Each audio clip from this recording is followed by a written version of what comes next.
What's up? My name's Aaron, and with my friend Matt, I host the Headbangers with Homes podcast on the Brain Freeze Podcast Network. It's a little podcast about what it's like to grow up and grow old in the music scene. We record new episodes every Monday night, so keep your ears open, and hopefully you'll be able to hear some of our great stories about what it was like in our youth and what it's like now as we're adults. So check it out.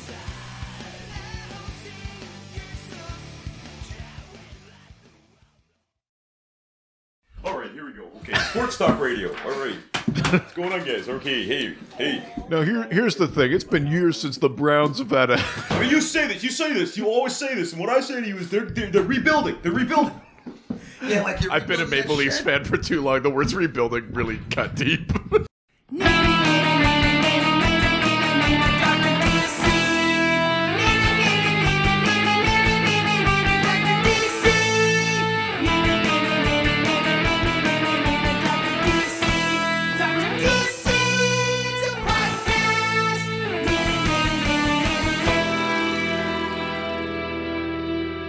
Welcome, residents, to the Dr. DC podcast. My name is Colin, and next to me is the doctor himself. Hello. And as always, we're joined by our producer, Richard. Hoy hoy. Each week, we talk about the weird and wonderful world of DC while fielding questions from listeners like you. Well, today, we are joined by a very special guest, comedian Simon King. Hello. Howdy. I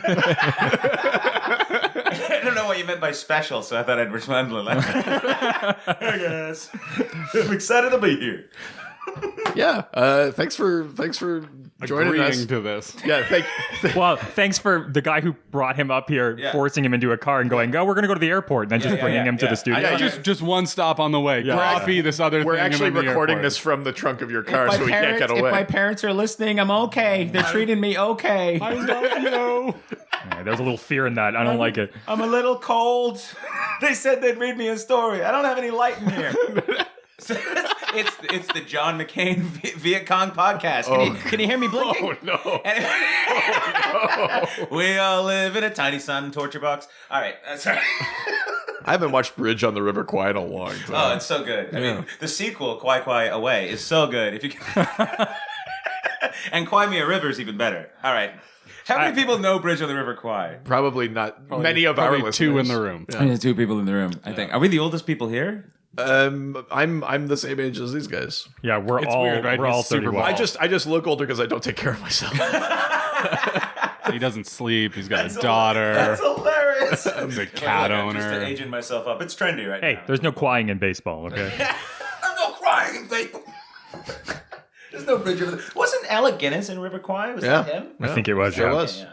This went off the rails real quick. You're listening to the River Kwai It's okay. podcast? We already did an episode with Kyle Clark. It can never go more off the rails than that. So Yeah. I promise you, that man can talk. All right. I mean, No. so when we do the show and we have a guest, I always have to find out like what's like the level of interest. Like, you know, like you're obviously like You can lie. You can totally lie. Okay. no, That's how I got the job. you're a cool guy. You're super friendly. You agreed to come on the show, but like, are you into comics? Were you ever like as a kid or something like that? Was that a thing that you Back liked? home in my vault of original number ones that I have, and I sit there with Sorry, did Nicolas Cage just show up?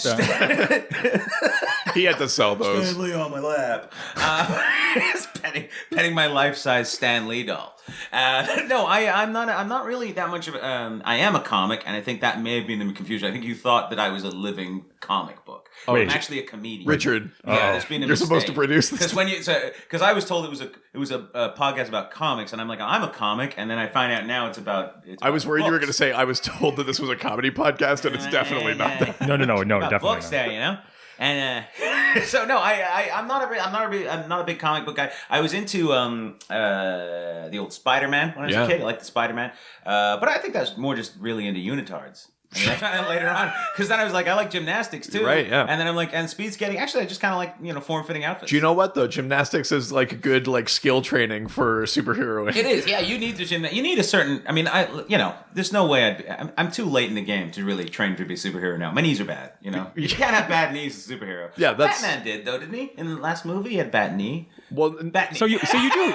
Bat in knees. do you know what? That's funny. You're right. In Dark Knight Rises, because he was been like a mopey dick for like 8 years. he had like a He's bad like, knee. oh, my knee hurts, and he gets his magic knee brace, and then he kicks through a stone pillar. Yeah, I mean, it's probably a bunch of like war vets and stuff, and disabled people in the audience going, "Well, we can't have that. I don't want to kick people in the face. I just want to go up the stairs." Do you know what's funny is Stupid Batman. I think we've got a question we'll get to later in this, but it's a little bit like, why isn't Bruce Wayne sharing his like technology? I know. I don't. We'll talk about that. That's an amazing thing. But so, I mean, you do have some experience, right? Like, you do you not go read the, do you go see like the movies when they come out? Is that a thing Mostly, you care about? I mean, I have one of them children now, so it makes it harder to go to things. Sure, as I'm sure you know. But I don't know I what try you're talking to. about. So what I do is I find that the big superhero blockbuster movies are always best seen on a 3-inch by 3-inch screen on the back of an airplane seat. That's how I prefer to see movies. That's so pretty what much I how do they're is, made. when a movie comes And out you're that I want to see, you're I'll like book a laughing flight. to yourself, and the person beside you has no It's concept of why that you're Dolby laughing. mono sound. I'll book a flight and be like, "What's on the in-flight movie?" "Oh, okay, great, okay, Avenger, okay, Age of Ultron, okay." And I'd like to fly. How long's the movie? All right, I'm gonna have to go to Winnipeg, and then that's what it is. That's how I book. That's really the only reason I'm here. Is they had a good movie on the plane. Yeah, On the way up. in a very very long movie. They didn't even have TVs. They just took a bunch of mushrooms. They put on Where Eagles Dare, and that got you up here. So that's basically my experience level with it. Is consider me rank amateur. Sure. I think So what's your history with the like Batman movies? Did you see the like Keaton stuff? Like yeah, where? yeah. Where do you? So who's your favorite? So my first Batman movie was the Adam West Batman movie. Oh, That first classic. one, the Yeah. original Batman movie. And I remember the series a bit, which was like campy, which campy. I think Burgess Meredith's in it. So how do you not love? And that wrecked Rocky for me because I couldn't watch it without seeing the Penguin. You can do it, Rock. Excellent. It'd be great if he still dressed like the Penguin. Come up on your left side, Rock. If he had the long cigarette holder. That's the only nod is the long cigarette holder. Otherwise, he's dressed like Mickey. But he just and says penguin feet. Yeah. So I saw that, and then when the Michael Keaton movies came out, I was like, "What's Mr. Mom doing as Batman?" And then I watched. I was like, "I remember you from Gung Ho," but it was really good. I love the reimagining, which is kind of, to me, I think. I don't know, maybe I'm wrong, but it seemed to be the birth of the new era of superhero movie. Kind of. That's when they first realized there's money in this. We could make money off this if we let someone, the guy who did Pee-wee's Big Adventure, let him do it. That'll be fine. And then it is Pee-wee, a bat, same deal. And so because that was what 1989. Isn't that insane though? Like you think of like how vocal people are about their opinions on like. Imagine if social media was around in 1989 and people were like, "Oh yeah, Tim Burton's going to direct and Michael Keaton's going to be Batman." Everyone would like lose their shit. Well, the thing is too is like this is back when Hollywood would put out like 12 movies a year. I mean, we're in a state now where Hollywood puts out like hundreds of movies, but they didn't used to do that. You used to get what you were given. Yeah. You had network television, you had terrestrial radio, you didn't have no internet, and you basically you couldn't just go online and compare like, well, what about this Batman with this? But you couldn't do that. It was just like this is what's out, and then when it's done, you got to wait a year for it to show up on video, and then Be Kind Rewind. And you were happy to have it. You were lucky. Look, we'll make a Bat movie the way we want to make a Bat movie. Thanks. And then I watched those ones, and then Did you stick through the Joel Schumacher like the Batman Forever, Batman and Robin? They lost me on Nipples on a Batsuit. They lost me, and I can't. Which was the name of my band in the 90s. Nipples on a Batsuit. Great name. Nipples on a Batsuit. One of those bands whose single is also the name of the band. Yeah. But we only had the one single, and nobody listened to it. But my mom loved it, and so she's like, Sure, she did. You should take Nipples on a Batsuit on tour." I was like, "Mom, I don't have a driver's license." No, you guys should get on the MTVs. I heard that's a way to. You should get on the MTVs with your nipples on a batsuit. But yeah, that was when grunge was popular. No one was listening to new wave nipples on a batsuit. And so I kind of parted ways after. I don't know. Where did I kind of left the Batman franchise? I think after the second one. I think the second the Michael Keaton one. Then I kind of disconnected from Batman. And then Did you come back for Nolan? I did, yeah, and I was reluctant to because I've never been a big superhero. Because as a superhero myself, I'm like, this is not realistic, and so I can't jump that high, guys. Well, then that trilogy was probably like the closest you ever got to something like super realistic. I was just like, is this about me? Like I just sometimes you're in a movie. It's like when I watched Eat, Pray, Love, but like with bats. Yeah, I need to call my lawyer regardless. Eat, Bat, Love. People who watch That's a very different movie. People who watch their parents gunned down an alley want to see themselves on screen. Yeah, we always do. I mean, it's just a big thing. That's not going to get hard. Jesus Christ. I think that they got to a point there where they just started, and then I think so. I like those, and then with the Spider-Man movies, those ones I thought those were good, and then I remember loving the original Iron Man, and that I was like, this is great. But I was like, I've never been a big movie guy anyway. But then those were the movies I would see. Sure, yeah. And those are the ones you go to the theater to see now because you don't have to go to the theater to see most movies anymore. Mm-hmm. And so I think that's kind of, to me, that's why they've pushed so much with these, because the blockbuster movie, the big screen, the big, any one of those movies that you have to have an experience of it, they kind of, that gets people to the theater because they're like, look, you're not going to be able to watch this on that airplane screen and get what you want. Sure. But then I feel like they kind of got to a point where it was just, it's enough already. Like, it's just too many of the same thing. It's like, okay, I get he's got a new hat, but like, can we, it's like Batman's new hat. How many hats is this guy? And so every time they reinvent that hat, every time they reinvent things, Hatman. It gets, I'm always optimistic because I'm like, oh, well, last time they reinvented something, it was great. Right. And then but I thought for me, the Nolan Batmans were kind of the definitive, I don't know what else you can do with that. I mean, it's pretty, other than the voice, it's pretty great. Yeah, I think that's a big stumbling block. What do you mean? In an otherwise really great movie. It would have been better if you just been like, hello, my name is Batman. I'm like, oh, I never would have known who that was. Yeah. Just instead of just a guy who sounded like I got kicked in the throat. Have you seen that Pete Holmes sketch where he does a whole series of these sketches where he plays a shitty version of the Nolan Batman, but there's one where he's trying to pick his voice. He's going through he's like, where are the drugs going? He's doing Kermit. He's doing Pacino. He's cycling through all these voices trying to find one. I love that you just stuck with the Kermit because that's your go-to. Yeah. Kermit the Frog. Just getting all tough. Don't make me cut you. You'll be in a padded cell forever.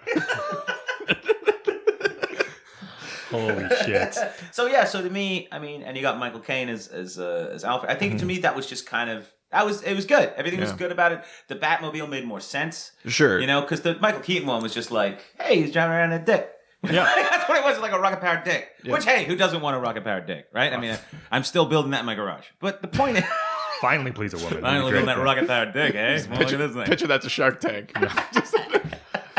Love sharks. Make it funny for that. I'm about to change your world. This is going to be oh my god, it's a rocket powered dick. This isn't the reason why we even made this show in the first place. A rocket powered dick, finally! The holy grail. All right, give me the money, let's wrap the show. Series finale. I'm looking for $300,000 for 10% of my rocket powered dick. Sold! We'll give you 6. That's a good deal. It's not the first time I've been asked for 10% of my powered dick, so it's fine. Give out your rocket powered dick. All right, well, this podcast is going well when it comes to rocket powered dicks, I think we're... That's half this podcast anyways. Yeah, I mean, Richard always sets the arbitrary quota for dick jokes, so I think we've maxed that out. That's true. Yeah. We're good. I think that's awesome. All right, well, thanks for coming on. All right, good. Thanks a lot, guys. In leading up to this, I think Richard had asked, is there anything you wanted to talk about? You had said that you rocket powered dick. That you thought it was funny that Superman, basically God powered superhero, that his arch enemy was just a rich white guy. That's how powerful rich white guys are. Yeah. It's he's just a rich dude. He's just a Koch brother. Yeah. That's all he is. He's just, and Superman's I got all this, and Superman's white and he still can't defeat him. You know what I mean? He's a white superpowered human, and a rich guy's still better. He's nah. Because at that point, I don't understand. Superman's I got all these powers. Lex Luthor's I'm kind of smart and I got all this money. And I'm well, but even Batman is smart and has money and has gadgets. So who beats rich white guy? That's what I want to know. Well, yeah, it's all about race until you get to a certain dollar amount, and then it doesn't matter. Yeah, it doesn't matter anymore. Yeah, then it's the color war's green at that point. Yeah, exactly. So that, how demoralizing is that as Superman? You're I stop a train with my pinky finger. That guy's got a nice car though. What am I gonna do? Yeah. See, Colin. As soon as you said that, Colin loved that because Colin does not like Superman. I fucking hate Superman. He has a well documented dislike of Superman. Yeah. Play the clip. But yeah, I think the big thing is that Superman has got all these powers. This is a thing that Colin doesn't necessarily love about him, is that Superman is such a good guy, such a nice guy or whatever. He'll never break Luthor's arms and leave him in a home or something like that. Slap him to death with his own hands. He's never going to do that. Just pull a suit over his head and rabbit punch him. So Luthor always gets another opportunity. Bigger brothers growing up? I have one bigger brother. One bigger brother. Yeah. Did he ever do that thing where he'd sit on your chest and just hit you with your own hands in the face? Yeah. and tell you to stop hitting yourself. That'd be hilarious. Yeah. what brothers are about. Until Luther's hands turn to dust because he's beaten the bones out of his fleshy mitts, and he's just like, stop hitting yourself.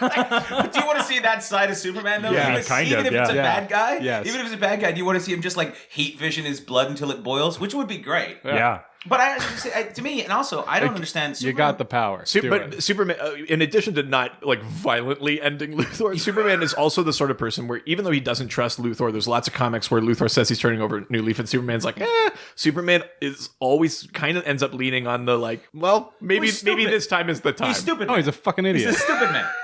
He's stupid. He's like, well, I mean, you've been terrible to me for what, 60 years? But I guess we'll give it a whirl. Like, what's he just waiting for Luthor to die of old age? Is that his plan? He's like that really nice kindergarten teacher who watches the same kid beat the shit out of the other same kid every day all year long. Don't do that.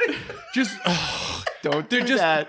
We're gonna have them. We're gonna have them talk it out. Can't have this. Ryan. They would be named Ryan. Is it just that point where like Superman's restraint is what's super about him? That he has not yet. I think it's like the restraint, and it's that he like in spite of overwhelming evidence otherwise, I think he always looks to just like see the good in people. This is the bit where Colin's like, that's fucking stupid. Yeah, it's dumb. Because like it's just dumb. I mean, Kindred spirit. Do you want to start a podcast? Just you and yeah, me? just a Superman We know nothing about shitty comic Superman. books. We just talk shit on Look at this guy, superheroes. and he's ripped. What's he lifting? fuck's How's his he deal? getting abs? That's what I don't understand. How is Superman? What's he lifting to get muscles? This is. If my dad is listening, someone else has thought of this. Was your dad dead? I'm sorry. Oh, sorry. Yeah, I'm pointing to. I thought you were like dad's number one. I'm pointing to the sky like I just hit a home run. Yeah. Like you're some Cuban baseball player.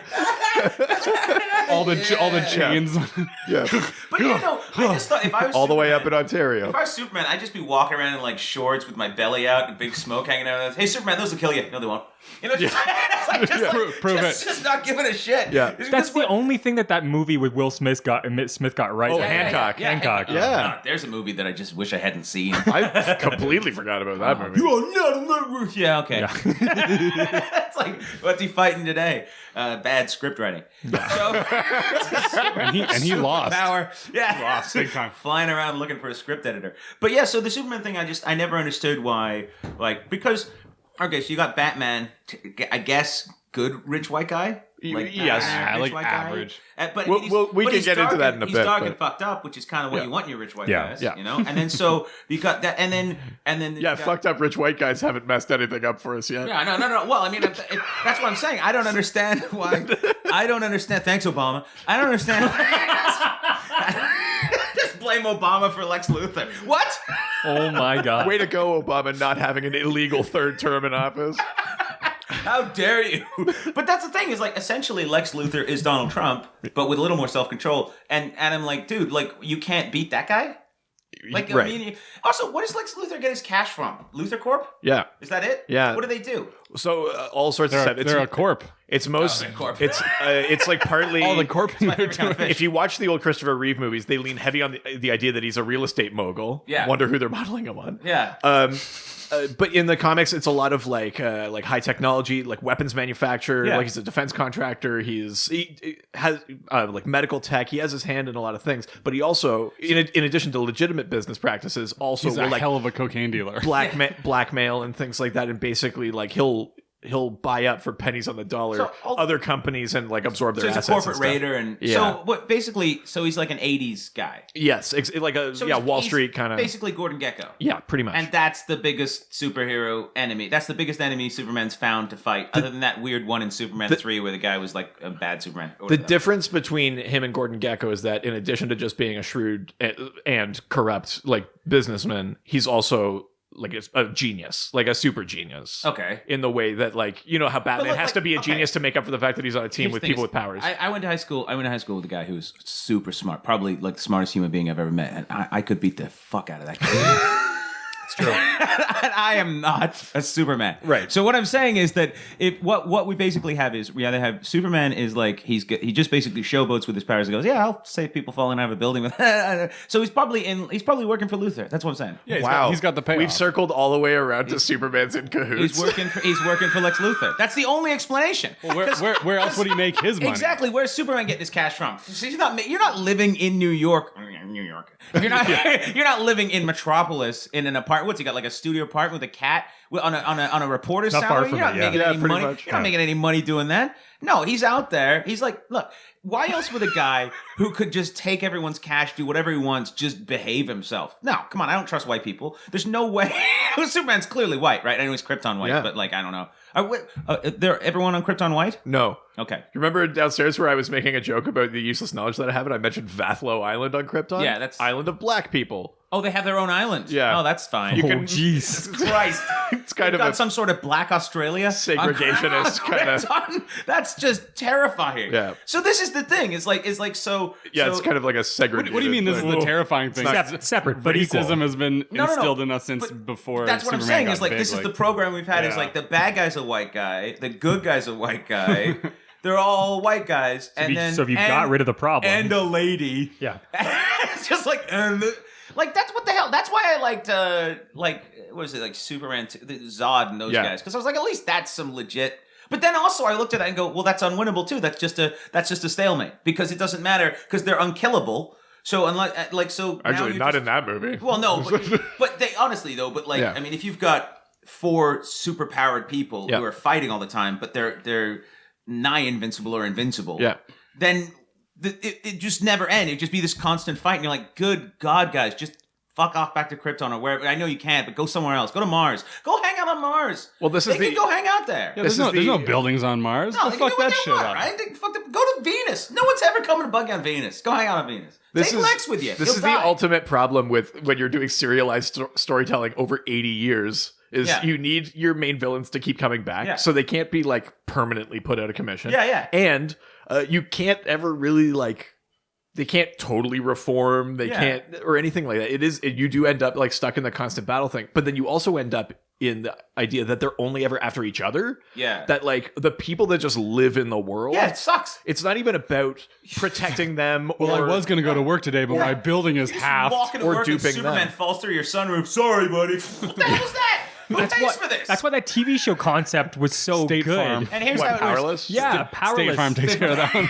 We are farmers. Well, that was the concept for the TV show Powerless, was that it was specifically about the like goings on of like an insurance agency within a town like I that. love that. It's such a good. It was a good show, and that lasted like 7. Okay, the concept was really good, and it lasted about 7 episodes. And Powerless. I liked it. Communism. We shit on Timbits. Gotham because it's about Gordon and not about Batman. Does You Luther- wanted to watch a show about insurance adjusters? Does Yes. does I like the Luther Corp- CBC. Does Luther Corp have an insurance division? I'm sure. I think I may be figuring out where the money's coming from. Oh, look at I that! think we may have figured He this finally out. traced it out. Follow the money to all the broken property by Superman, and then Lex Luthor's like, well, I mean, you And know, a you gotta get construction insurance. company. Yeah, and a construction company, a real estate guy. So he doesn't even have knocking down anything buildings. against Superman. And you don't have to have, accidental fires anymore. You just have Superman show up, wreck the place. And he's like, well, I guess we got to put up a new building. I wonder who will put up this building. Hey, it's the ball guy. I know I'm the guy that reads all of the comic books, but I gotta say, I kind of maybe Superman's working for Luke. He's working for Lex Luthor. Okay, even if he's he- on his side. Even if he isn't working, even if he isn't working for him, He's definitely helping him. Yeah, he's working with him. or just the fact that Lex is like, I'm going to pretend like this guy's my nemesis so that I can have battles with him and then Yeah. read the money. So basically, Superman is just an idiot. He's just Lenny from Of Mice and Men. He's super strong and What do you mean? stupid. I pet the building. I pet the building too hard. That's all it is. What he's a just reference. so dumb that he's like, oh, help everybody, smashing things. And Lex Luthor's like, you're my enemy, buddy. And Now I'm over here. yeah, Lex Luthor just giving him peanut butter sandwiches with the crust cut off. I love you, Lex. He just had to talk about having snow pants in his super uniform. He's like, no, you can't have snow pants and a fanny pack, dude. You gotta have a cape. Okay. Okay, cape's good. Wow. Slow for a minute. That's where he keeps the Slow cape, though, is in Superman. the fanny He pack. keeps Yeah, the yeah. cape. He puts it on. This is Clark Kent's got a fanny pack on. What's in there? It's my cape. Why have you got a cape? I don't Superhero. have a cape. That's my tarp. I like to go picnicking. I believe. Wow. Did we fix it? All of that to say that we thought it would be worth. We always get questions from our listeners. We thought it'd be worth getting questions about like the 1% from the DC universe, which obviously includes Luthor. Yeah. But there's a whole bunch of Are you other kidding me? good. That guy's just like the percent sign. Well, yeah. There's good and bad characters that are lumped into that very tiny percentage. Yeah, we got all sorts of questions. All right. Let's We're jump to Facebook. Let's do it. to the face and the book going to the Facebook. He's still holding back. Hold back. He gets embarrassed Whenever we have guests. What's the face? Come on, man. Do That's it. literally the It's song. that, but he, Come on. It's that, but he Come here. commits more. Come on, go for What it. is it? Well, you've also been doing it this whole time. You're the producer. Come on, Richard. Do it. You got this. Okay, go face and the book going to the Facebook. Yeah, you still suck. I feel like it was- Play the piano for your That was ants. anticlimactic. I was expecting something a little so more. much more. I was expecting fanfare when you're like, "Do it, man!" And I was like, "Oh, here we go!" And he's like, "Same thing again." Yeah, no. Just pulls a ripcord and there's confetti everywhere. We're going to Facebook. Yeah. All right, there you go. Who's on Facebook? Who's on Who the Facebook? fuck isn't on Facebook? Adam Upper asks, think I like the face. All right. It's a trace book. Oh Okay, my go ahead. God. Sorry. Yeah, no, it's cool. Adam Upper asks, think the age-old thing of why doesn't Bruce Wayne throw his money into Gotham in a legit way to make the city better instead of being a vigilante? And is that the same thing in Green Arrow stories? Yeah. So you see this is like a really like easy way to poke fun at Batman. You see it online a lot where people are just like, yeah, he could be like investing in social programs and things like that, but he invests like billions of dollars into his like high-tech like base jumping suit. And, A selfish rich white guy? No way. and he I'm doing it for the people. and even I've said he's a rich white guy who dresses up, goes out at night and beats the mentally ill. Like, that's basically It's better than having him imported to your farm and chasing him like human sport, which is what I'm sure mean, rich white guys do. The most dangerous game indeed. Yes. Jesus. Was that on an technically Batman. Okay, there's kind of a funny answer to this. It'll do like the big loop, like we talked, like in the way that the Luthor Superman thing did the loop, where it sounds like maybe there's an explanation, but it hooks back to him still being not a great guy. Yeah. So Batman does, in addition to running Wayne Enterprises, which is in a lot of the same sort of businesses as LexCorp. Yeah. He is also the chair of the Wayne Foundation, which runs a couple of different like charities and things like that. Yeah. The Thomas Wayne Foundation is about like medicine and things like that. It runs a bunch of like free clinics and stuff like that in Gotham. Like that's good work. Awesome. Great. The Martha Wayne Foundation is about like the arts and that sort of thing, and like promoting sort of like community and that sort of stuff. And the Wayne Foundation itself, like it set up like a victims fund. This is at some point in like the 70s or 80s this happened. So basically, like victims of crimes doesn't have to be superhero related. But I mean, it's Gotham. So. And then the Bruce Wayne Foundation, as you said, is just base jumping for white guys. jumping for Well, It's but white here's guy the party. thing. He has all of these charities. They're doing some good work. He's putting money into that stuff. But he also uses those charities to like gather intel. When someone comes in from like the victims thing, to be NSA. like, oh, their house got broken into. Batman, suit up. Yeah, yeah. Go like check out their like. He's using them as an information network. Here's what I got a question. It's like he's got that big house, right? It's got all those rooms. It's just him and that creepy old dude wandering around in there. Nothing else going on. He's got his cave for his bat shit. It doesn't even need to be anywhere near. So why isn't it full of orphans? Well, funny you should say that. Is it full of orphans? Well, I mean, Robins his for Robins. days. Yeah. Robins are all orphans. That's a thing now? Oh, See, yeah. this is how little I know about. I thought Robin was just like, look, I mean, we kind of. Well, there are it's only- the 70s. We're exploring sexuality. Let's just let it go. I didn't know that's something that's coming back. I know the whole Chris O'Donnell thing, but that was like, I mean, he had to kill his career somehow. So I mean, he got it. Did he get chased gonna by a bunch of happen. crazy women? Dude, it was interfering with his job at Subway. I assume that's where he works now. Wouldn't it be great to go into like a Subway in like Decatur, Illinois, and there's like Chris O'Donnell like, are you Robin? Foot long or 6 inch? The name's Dick. Looks bad. It's like, I think you're Robin. Is that Wheels from Degrassi? Just like in the back making the bread. Sorry. How dare you disparage the name of Drake? Disparage Drake. Do you know where you are? Yeah. Drakeville. But yeah, I mean, it's funny that you say that because when Bruce Wayne was presumed dead, Wayne Manor got basically taken over as like Arkham Asylum for a little bit. So it's That's not the same as orphans, though. That's crazy people. It's been used as other things, though. But what Was I'm my saying point. is he had to be dead for them to use his home in That's a the thing. charitable He way. wasn't giving that out. He's not a nice guy. He still spends a ton of money, like personally, to have He's like over here justifying this. supersonic jets and things like that. And also, like we were talking about with the knee brace thing from the movie, he has more advanced technology that for quote unquote good reason. He doesn't just make public. Oh, so he's the U.S. military. But it means that he has this technology that could probably help people. You know what just can help disseminate it in some sort of responsible way. You know what can help people? Buy someone a fucking sandwich. How about that? He's got billions, tens of billions of dollars. You know what he could do? He could be like, I think I'm going to just wipe out world hunger. How about that? It's going to cost me 1/10 of my fortune, and I don't have to put a suit on, and I get to keep my knees. Problem solved. Problem solved. Yeah, but then he doesn't get to take like teenage orphans out and get them murdered. Yeah, I mean, that's true. But I mean, honestly, White guy problems. hold on here a second. He doesn't get to punch like multiple personality disordered patients in the face. Is this okay? So if Bruce Wayne, right, he gets rid of world hunger, gets rid of it, it's gone. Then a couple of orphans go missing. No one's looking at him. No one's going to bother him. You know what I mean? Like, I'm just saying. It's true. It's true. If there's a van with We're finding a way for him to abduct more orphans. If there's a van with a bat on the side that shows up, steals a couple of kids. Look, they're orphans, first of all. No one wants them. Right? So they're out there anyway. So the bat van shows up. Hey, I got some candy, some bat candy. And he steals them, right? And then, but he's wiped out world hunger. So he's like, I think that Wayne guy is killing... I think that Wayne guy's like stealing orphans. Oh, that's a good theory, Johnson. Come with me. And they just kill Johnson. Because no one wants to do. Because like everyone looks good. So I mean, look, children get murdered all the time, all over the world by drone strikes and shit, and they're not even solving world hunger. So like, I'm interested. If Bruce Wayne wants to kill a couple kids or whatever he wants to do, make a mobile out of him. It feels like a fair trade. I'm just saying, it's the good of the many outweighs Spock taught us that. That's just basic utilitarianism. Yeah. Did that answer the question? I don't know what the question was. I don't know anymore. I'm so concerned about future questions. Yeah. This went from like, oh yeah, Batman, like he spends a little bit of money, but he like you could spend more, and it went to finding a way for him to abduct and kill orphans. Well, I'm not saying it's finding a way for him. I'm just saying we turn the other cheek. Look, if this guy look, the reality is he doesn't want to kill the kids, but after he rapes them, he needs to do something with them. Yeah, right. What are you gonna do? Oh, don't look all shocked like that. Like that. You know what podcast you're on? Excuse me. That was in episode 45. Simon King. On the Green Arrow side of things, Green Arrow is a super.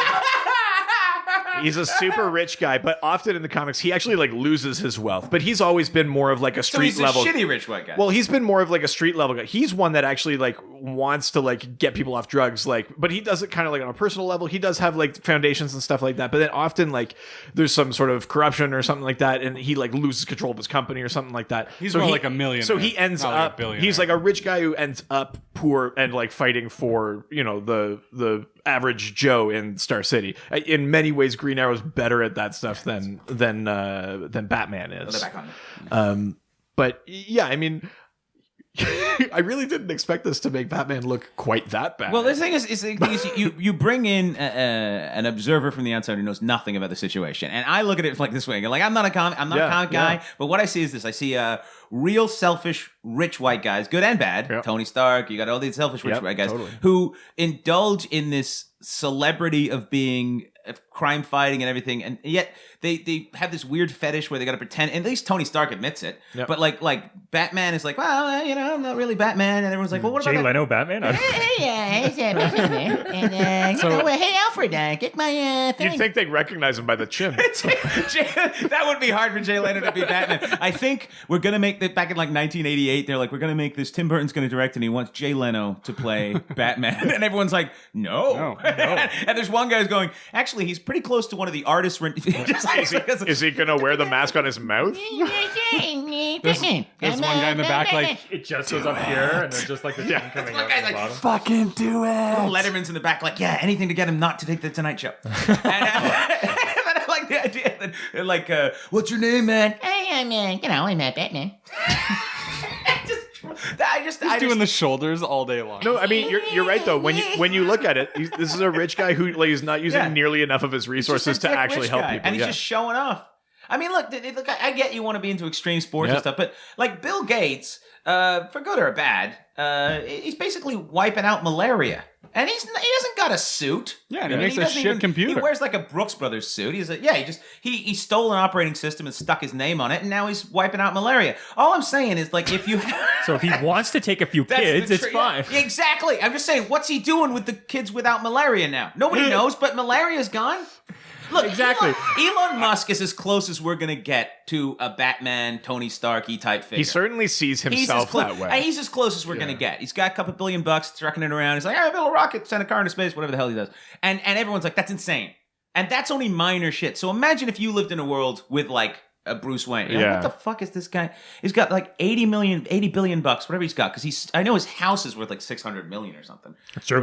Wayne I'm Manor. trying to. Yeah, Gotham Real Estate Review. Yeah, it's Put not- it it's at not about cheap. 6 It's not cheap. somewhere. I'm trying you to seen remember the- what have you Bruce seen Wayne the- is meant to be worth. He's in the tens of billions. It's got to be because it's going to cost him. Oh, without a doubt. I think it's $700 lower million. than you think it is. It would be, but it I would think be it's like maybe like He's 12 kind of like billion or Trump. something. Nobody really that's it. knows. Between like tech billionaire and Saudi prince, like he's somewhere. Yeah. Yeah. But I mean, being Batman's going to cost you nearly $1 billion doing all that stuff. You Sure, got to yeah. replace all the stuff you break, and Yeah, plus, maintenance. Those are tax deductible. you That's put on business 5 expensive. pounds, you got to get a new suit. I mean, can you imagine the level of dieting that guy must be on just to stay in That's that true. suit? Not to get too muscular. Yeah, and then also you've got 5 years as a Batman, 10. Well, how long does a Batman last?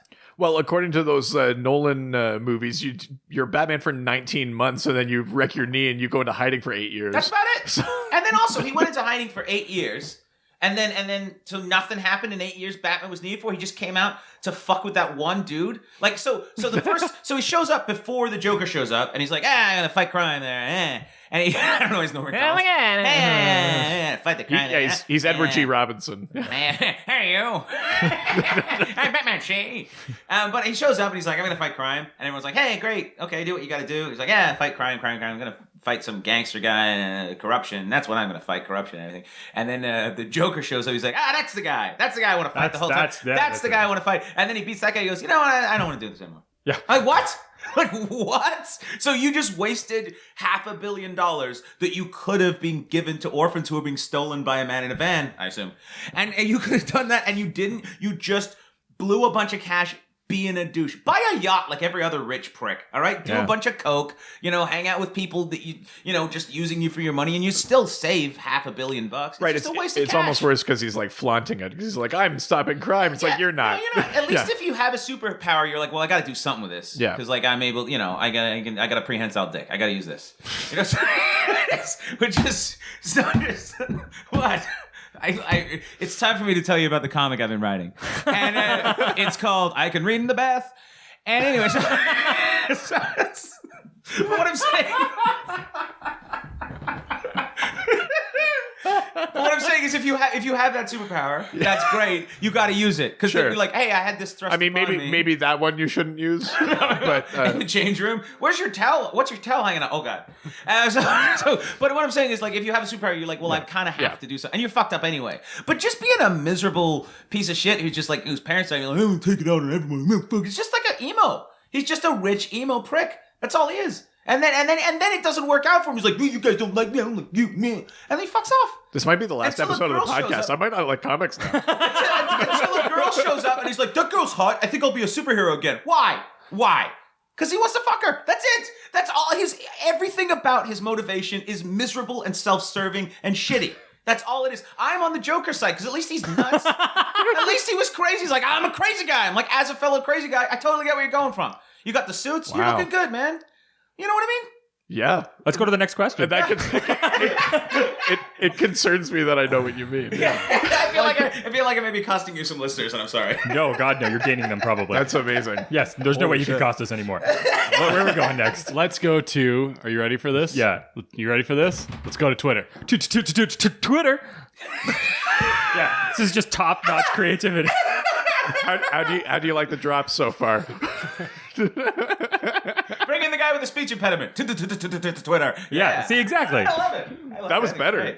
Yeah. Well, fuck me. I don't know. No. Yours was better. Yours was more organic. Mine was just artificial. All right. No, it took a lot for me to do that. Who's on Twitter? Again, most people that shouldn't be. Into the Weird asks, even though I don't think he was technically a politician, I've always been fascinated by Glorious Godfrey's role in the Legends event, especially his use of weaponized propaganda. Glorious Godfrey. Yeah. Who's that? I just as a fan of being a superhero, I think that I like to help people with my propaganda, but people want to learn things. I just do the rest of the podcast like that. Glorious Godfrey is like, okay, that's it. That's amazing. Hey! just Glorious Gilbert Godfrey. yes. And then we help people and splat. So who is What's the a glorious Godfrey? Yeah, Holy what's shit. the glorious Godfrey? So You just nailed it. Actually. Yeah, what is it? That was pretty glorious. I don't know. It's not glorious how am I Godfrey. supposed to top that? I know. So like Darkseid, kind of ultimate evil big bad guy of the Did you DC see universe. the? His name is Glorious? No. Have you ever heard of Darkseid? No. Did you watch the new movies, the new Batman movies? Yeah, I watched the so the Justice League. Did you see it? Oh no, I haven't seen those yet. No. So- Sorry, I didn't.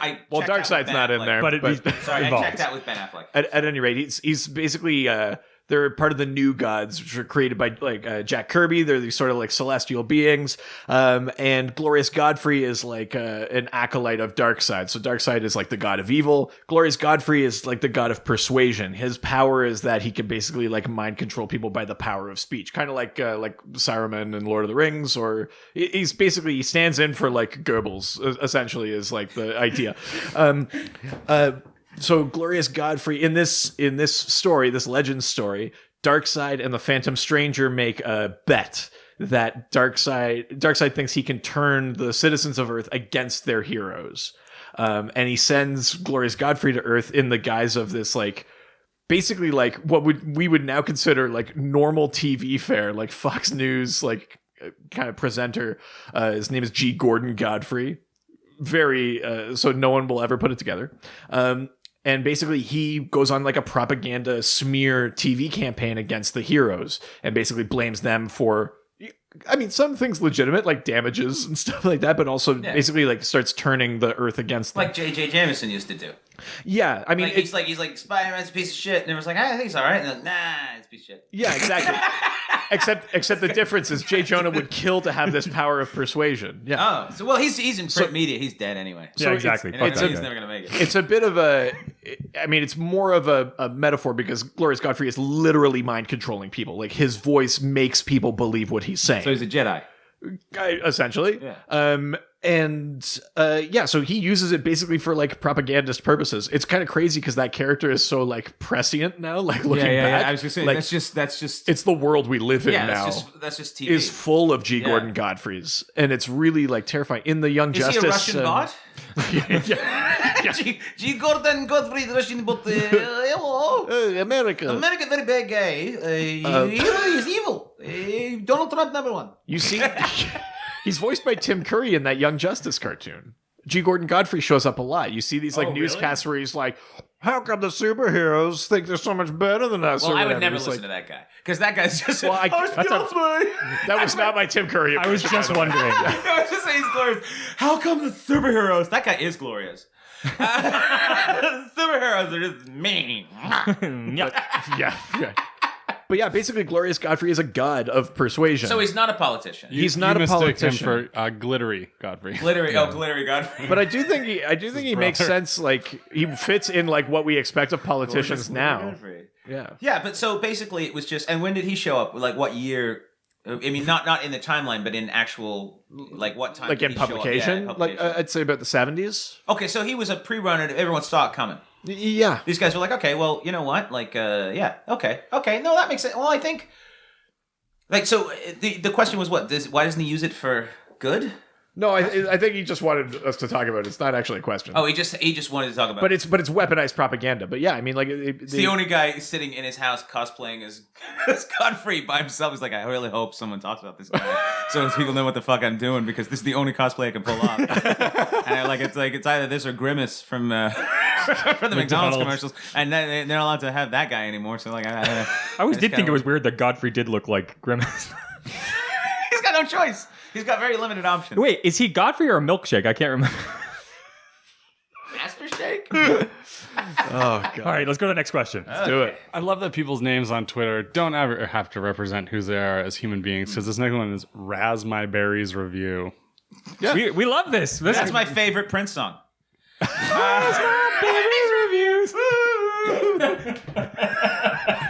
Yeah, no, he's I'm upset that you got to that first. God damn it. I may not be good, but I'm fast. Ask any lady. I gotta go. Gotcha.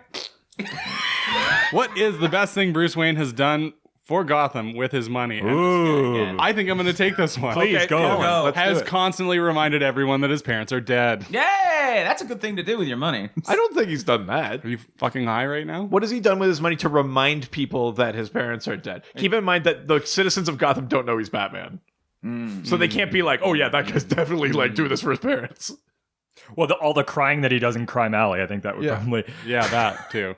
Oh, right. Like the fortune that he spends on the 2 roses that he brings once Yeah, a year. exactly. Like, Well, and driving the very expensive car to get there. has to go- Where do you he has think to he go got up- those roses? he has to get the blue flower from Batman Begins. And he walks all the way back to Crime Alley. Every year. Oh, this takes forever. What is Thank you for justifying what my is the asshole best answer. thing Bruce Wayne has done for Gotham with his money? Fucking nothing. I think the best. Yeah, that monorail? Is that his? Well, Monorail. it's the fam. Monorail. According to the movies, it's Bogdanville. the family. Yeah, I so can explain it that's to you, not but him. only you and I would understand it. Monorail. I call the big one Bitey. Yeah, what has he done? I mean, I think the easy cop out answer is he becomes Batman and fights crime, but I don't know that that's actually like That's not for Gotham. Batman Right. has done that. Yeah, They're two different people. that's They're in true. the same That's box. true. That's true. What has Bruce Wayne done? I guess it's technically those foundations that he like A uses to spy Didn't on people, open. but B like they do offer Yeah. like free clinics and stuff like that. Like that's probably as good as it gets. But did he open those? Yes. Yes, Bruce Yeah. Wayne did. Okay, yeah. okay. So I submit to you that Commissioner Gordon's the superhero. Yeah. But I He's think he's plugging the clock every day. He's out there. He turns working. on the light He with turns the on. No one gives tape a, no one gives a symbol shit on about it. Commissioner. It's not Commissioner Gordon and Batman. Yeah. It's Batman and then this fucking guy who works for a living. yeah. You know what I mean? It's like maybe it's because I have a problem. I have no problem with rich people. I have a problem with greedy, selfish fucks. Sure. And I see Bruce Wayne as a greedy, Yeah. selfish fuck. At least Lex Luthor admits that he's a piece of shit. He's It's like, true. I'm kind of an evil guy, and everyone's like, fair enough. And Lex Luthor is, like I said, like we talked about earlier, Lex Luthor is fighting someone he has no business fighting. Right. He's doing And- it for Earth. And he's yeah, fighting in his own brain, he's doing it and because he's fighting a guy. He's fighting a guy he has no business Bit fighting. xenophobic, but- who is absolutely way more powerful than anything else on the planet. Like more. He's basically. It would be like a guy picking a fight with the United States of America by himself, right. and then pointing nuclear weapons at him and be like, go fuck yourselves. I'm like, what is this guy's power? You actually How just come we can't kill him? you just described Kim Jong Un. Pretty much, yeah. yeah. Yeah, just like so. Hold on, Lex Luthor's Korean. This changes everything. Lex Luthor. How come Lex Luthor? I think that would be in today's climate. People would be like, well, clearly Asians are bad guys. I get what you're doing, white guys. No, but like at least what I'm saying is at least Lex Luthor, although he's a piece of shit, is the an honest backbone. piece of shit, Yeah. and he's not hiding behind anything. He's like, look, man. I'm gonna run this razor across my head. I'm gonna go outside, put a suit on. I'm gonna come out here. I'm gonna fuck with Superman. And everyone's like, "You're crazy." He's like, I bet it's gonna be a draw. Like, what do you think it's gonna be a draw? That's Superman, and that's gonna be a draw. That's like going up to a guy in a bar who's a huge, big, muscular guy, knocking his beer out of his hand, and go, "What the fuck are you gonna do about it?" And he's like, "Well, I can't hit him." Yeah, that's insane. I mean, when you put it like He's that. way more brave than Bruce Wayne. Bruce Wayne's just beating up muggers most of the time until the Joker shows up, who again is just a dude, just a crazy dude. Crazy is nearly beats rich, like billions of dollars rich white guy. That's how fucking shitty Bruce Wayne is. That the Joker is a crazy guy and he damn near wins with no resources. He just nuts. What have I done with my life? You spent all your life on the wrong side of the book, man. I need to look up the mixing ratio for the peblum that I feed my infant, but I know so much about comics and why. For what? No, it's good. It's good. It's a good examination of human psychology and human behavior. I mean, it really is interesting. Yes, yeah, totally. But if you look at it from the point of view of it really comes down to what side the propaganda is on. Yeah. Because if you were pro Luthor, Well, that's the thing. Comic books Superman's feed you the pro Batman so if you're message. hey, this guy comes here from another planet. He's fucking up all his shit. He's just doing what he wants. I mean, he's a nice guy, but is he really a nice guy? How's Superman helped you today? Well- and he's like, well, I guess he didn't really help me at all. Yeah, fuck that guy, huh? Just flying around. We should build a wall around build him. a wall around Superman. Build a wall. Just a wall shows up. Hi guys, Superman here. You guys need anything? Danny the and Street's Krypton cousin. will pay for it. Yeah, that's right. Yeah, Krypton will pay for the wall. So I'm just saying, it's like if you could. Look Do you at know it what from you that might point. appreciate in relatively recent run of detective comics, which are Batman stories?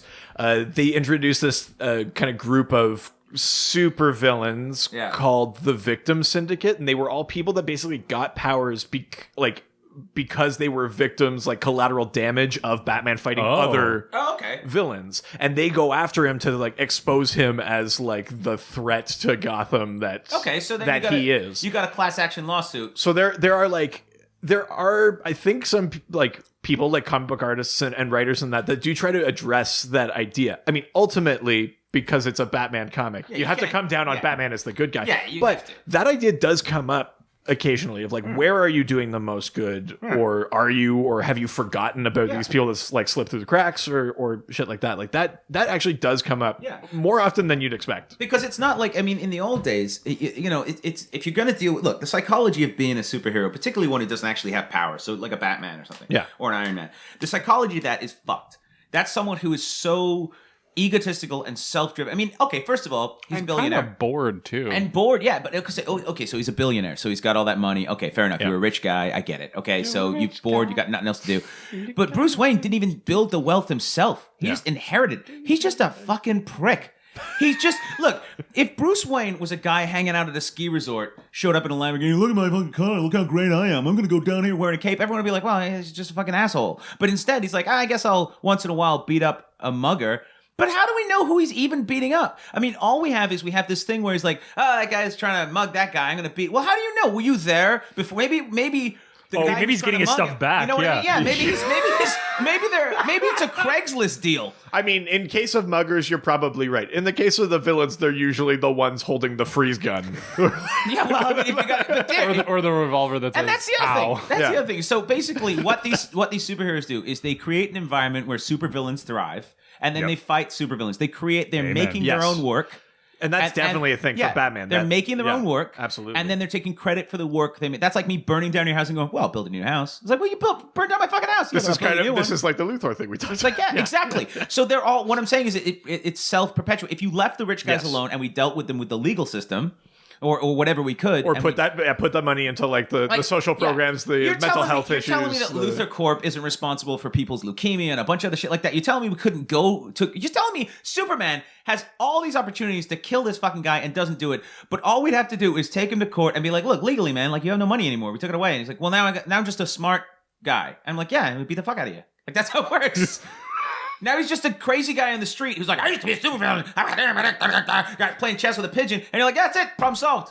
Just take his cash away. I mean, technically, you're right. The only thing that, there's always like plot armor, right? Because they need these stories to keep going.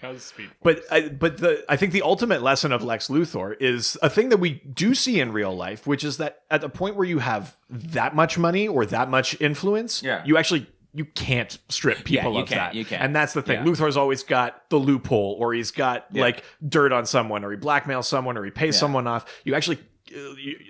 you're right. That is the strategy, and I think the lesson of Luthor is that you can't, which is unfortunately maybe the most realistic thing in those comics. That's where that saying "less is more" comes from. All right, let's move. Let's go to the second half. Let's go to the next question. Well, it's within the same Raz My Barriers review. Let's do it. Which male and female DC character would you choose to be the president of the United States, and why? This feels like a relative, like, quick fire one. Richard? Yeah, I mean, for me, I think that I'd love to see Green Lantern. As president? As president. Which Green Lantern? John Stewart, I think that. Okay, that one from The Daily Show? Yeah. he'd be great. Right, yeah, he'd be I think he would be good. I mean, I think, like, all of that willpower. And he's an ex-military guy. Yeah. You definitely get that, like, those votes. Yep. I think that he's one. He understands how like military should be used more responsibly, and like has a lot of issues with bad military spending and extra things like that. But he also has all of that willpower, and I feel like that makes him. And he's been person. Like the quote unquote like commander in chief of the Green Lantern Corps. He's been the representative of Earth for a very long time. So I think that like that's a great pick. Is there a female character you'd throw in there? I mean, a woman as president. It's never happened before. I'm just gonna vote for lipstick. Oh no! We're gonna take all that time off. The lady stuff. Oh my god. Are you sweating right now? It's hot. I'm hot. I got a big head. I hear you, buddy. Firehawk. Why? Because fire is cool. Okay. Yeah. So way. And also hawks because America. Okay. Well, that. Boom. Although, isn't America more about eagles? Fuck you. They were. Okay, what about you? I pick Black Lightning. Jefferson Pierce. He was the Secretary of Education for a bit when Luthor was president. So he even has like political. So he brings up that experience. Jefferson Karen, and then we're all fucked.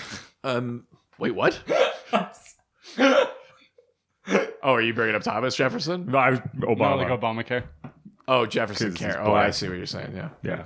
that was good. Topical. Wow. Gotcha. So this show's nothing else. It's topical. Yeah, I would pick him. Like a good green. Female character, maybe Lois. Oh. Yeah, she'd be Actually- a good politician. I'd pick Lois Lane. Yeah, she's alright. That's- She's wicked irritating, but I mean, all politicians are wicked. But she's got like she has like a public profile. People know who she is. she People got know pantsuits. People know what she's about. She's got pantsuits. She has pantsuits. That's 50% of it. which is a big part of it. Yeah. But yeah, they know that she's like Well, she pants- won't like the pants are at least 50% of it. Yeah, you don't want to. because she has a public profile. People know that she doesn't like take shit. She like Can't just be toddlers with pants on. No one's gonna vote for you. Nah. It's crazy. Maybe they might. Hey, Only I'm if not you're- voting for that lady. Did you only not if- see Donald Glover's She doesn't latest really- music video, America? the only topless panted politician around is with shirt Vladimir off. Putin. yeah, he's the. I mean, you don't want a lady. He's Putin. doing pretty well. Yeah, Donald Glover. Yeah, Well, that'd just be poutine. Poutine. Poutet. Jesus I think Simon, Ted Cord. Ted Cord. All right, Blue Beetle. Ooh, great selection. Okay. Because nobody really knows that much about him, and I like the color blue. I mean, that's better than And fucking Firehawk And logic. Ted is a pretty solid politician name. Well, Cord. I mean, Ted Cord. Like, think about it. It's like Yeah. Ted Cord for U.S. Senate. You can Like, oh, see yeah, Ted Cord. that fits nicely. on a Lois bumper Lane sticker. wants you to think that Superman's on our side, but Ted Cord knows better. We want to see those emails, Lois. Ted Cord's anti-immigrant, whether they be from Krypton or Mexico. I Wait, how did Ted Cord become so right wing? don't know. He just has an issues with aliens. I'm It was Ted his Cord. voice. I'm Ted Cord. Is there a female character you'd throw in the race for presidency? Wonder Woman's a psycho. And she's always like, I got an invisible jet. Yes, so do I. You know what I mean? Can't Like, you see it? yeah, like it's like, what the fuck is that? Wonder Woman also It's is just a lie. she's also not American. No, she's not. No, she is not American. She's She's Amazonian. She's she more was Greek Dutch. than Dutch. Dutch. Yes, Bunderboemen. those Amazonian windmills. Bunderboemen. Fucking the way last. So tell the truth and be there. It's like, what the fuck? Dutch Wonder Woman. She's just wearing wooden shoes. Me the goom. Hey, food the garden bracelet. Pigungi. Oh my The bracelets are made of wood too. The boy the gay hand. Then the vermin. That actually turned out to be Swedish. And the vermin were. Yeah, if there's any But it's issues a- we had it's a with that, it's man's it's your issue with the language. That would totally fuck up. Wonder Woman shows up. Look at that hot girl. Hello, my name is Van de Vermin. Your God. your Dutch Wonder Woman is like a hop, skip, and a jump from the Swedish Chef. No, that's secret identity. Yeah, just like blocking bullets like bork, bork, bork, bork, bork, bork. He's just lacing up a ham with the lasso. I think you tell me the truth. Oh my Do not god! lie to me, ham. Just cooking up hams with Look it up, hams with the lasso. Wow. Indeed, I will bring in the Superman to the heat of the ham with the sides. And that is a true ham. Keep on the Superman for 3 hours. And then the ham. It's like, I would have told you the truth. You'd have to feed me ham. But thank you. But thanks for the ham. I mean, I didn't hate it. It was, great. Can I get a ride in your jet? No. it was a little dry. Hey, fly economy now. Things are different.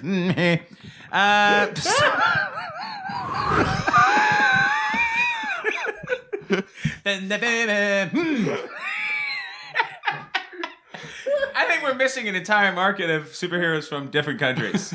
Hello, my name is Batman.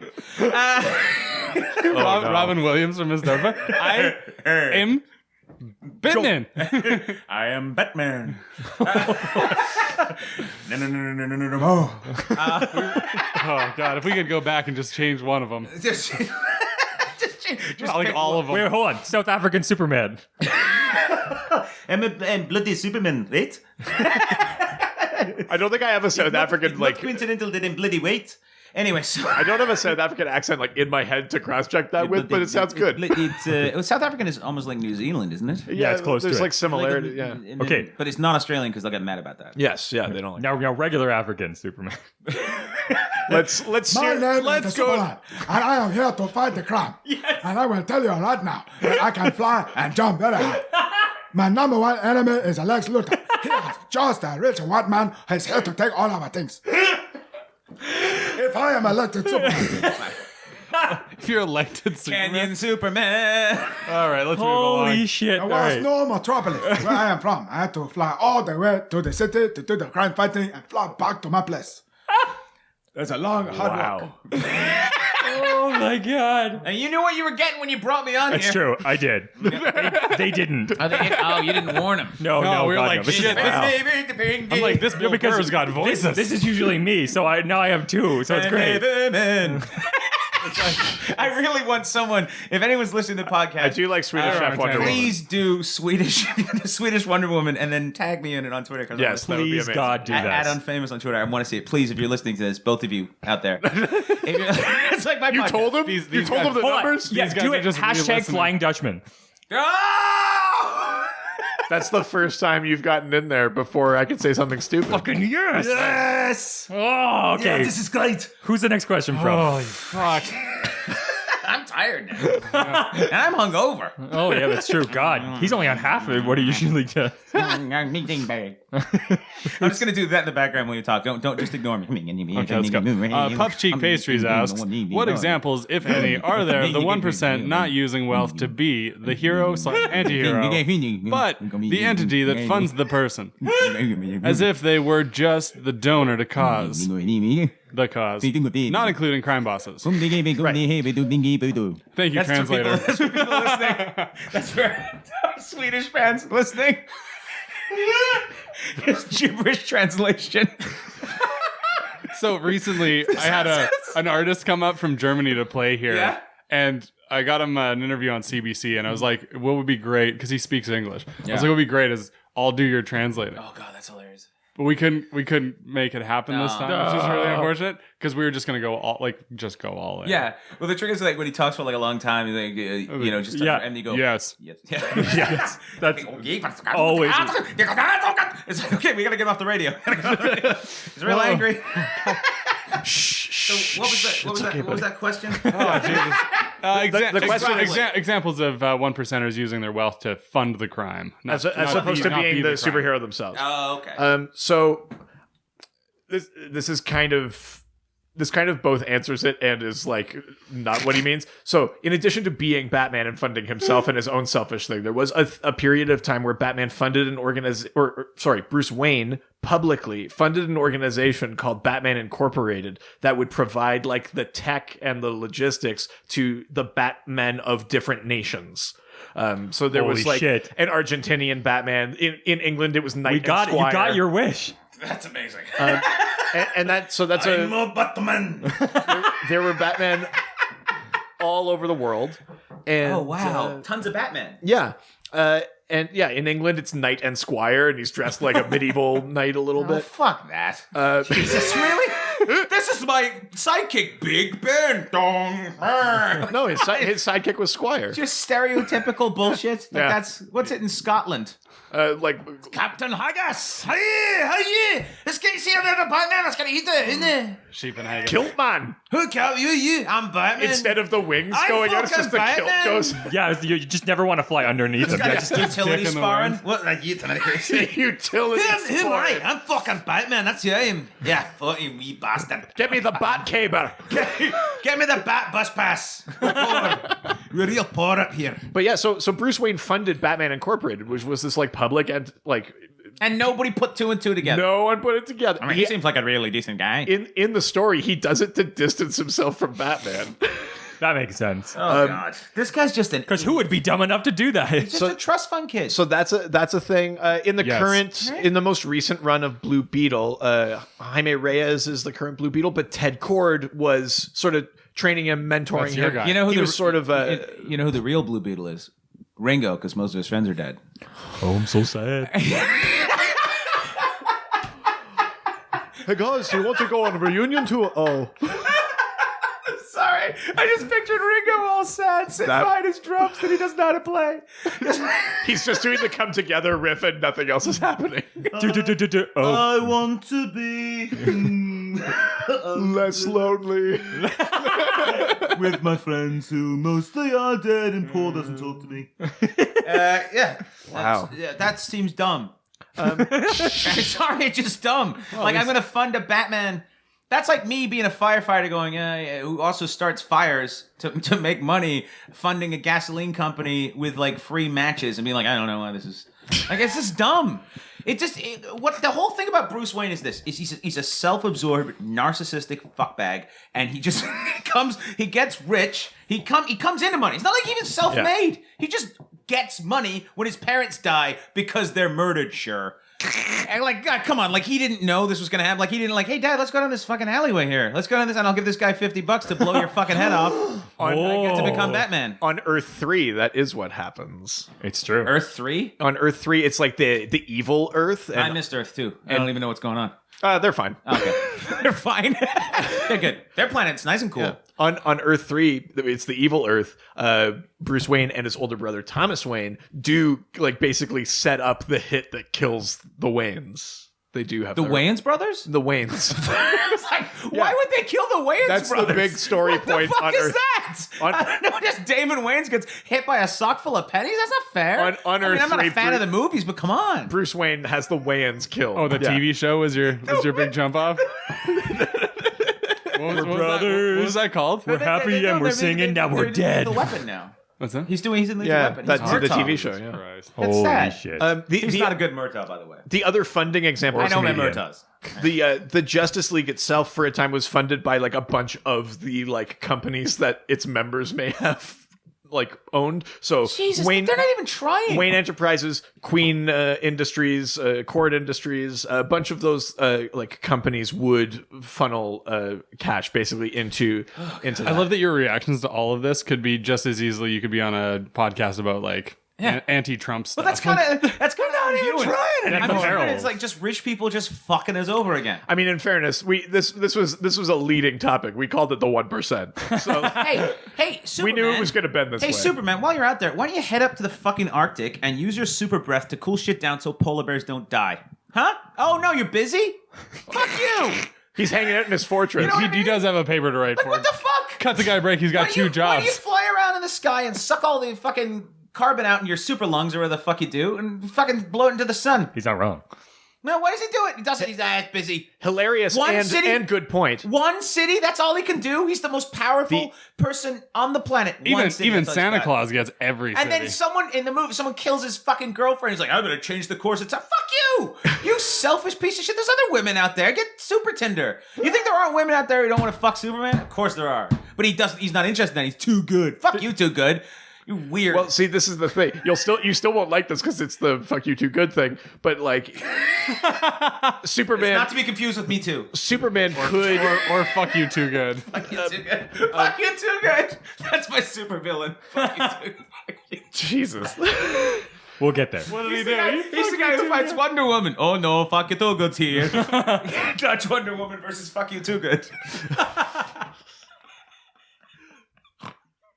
Oh, this is gonna be our longest episode ever. Oh, Sorry, good. I'll shut up. I'll shut up. That's We're amazing. gonna have to cut out the laughter. Still won't be as long as Kyle's. I was going to say the one again, it's the story quote unquote reason for it, but Superman doesn't go and just immediately fix every problem because he's got this thing about like where's the line, like why he doesn't apparently, want to fine. take over, he doesn't want to like rule the world, but if he fixes all the problems, then he becomes that guy basically. So basically, by helping people, you don't have to take over the world. Look, He wants people to like find their own way. He doesn't want to solve every problem in ancient for Rome, them. all right, the way it was in ancient Rome, when there was the Republic before the Empire, they used to have, the rule was all politicians, they could come into, that someone could come in and take over the Republic for a short period of time. nominate a in time of dictator. war, Yeah. for like 2 years. And then Yeah. they fucked off again. Yeah, and it people worked by great. and large did it.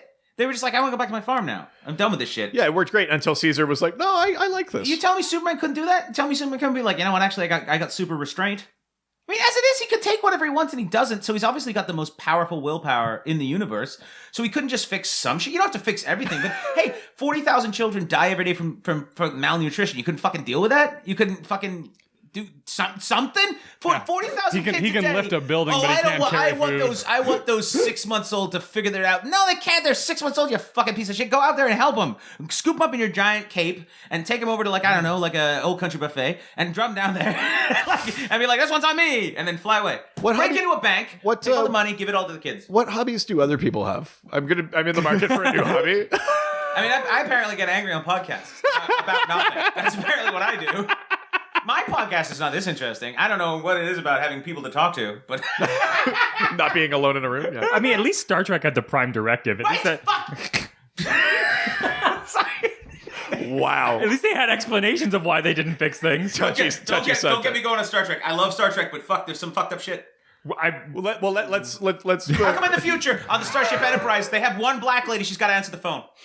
What the fuck is that? Does she also? The fuck is that? Data is a robot. He's a fucking toaster. He gets a seat. Worf's standing in the back with his goddamn fucking forehead. He's got to stand there the whole time. Get him a fucking chair. He can get up real fast. He's a fucking Klingon. Yeah, Geordi, he's the chief engineer. Yeah, but he's blind, so he can't see what he wants to steal. I know how it fucking works. Racist as fuck. Star Wars is racist as Star Trek is racist as fuck. Star Wars is fucking wicked racist. Oh my god! Are you fucking kidding Rein me? it back. Hey, what's the next question? The next question is also any not so obvious examples of openly wealthy heroes and villains.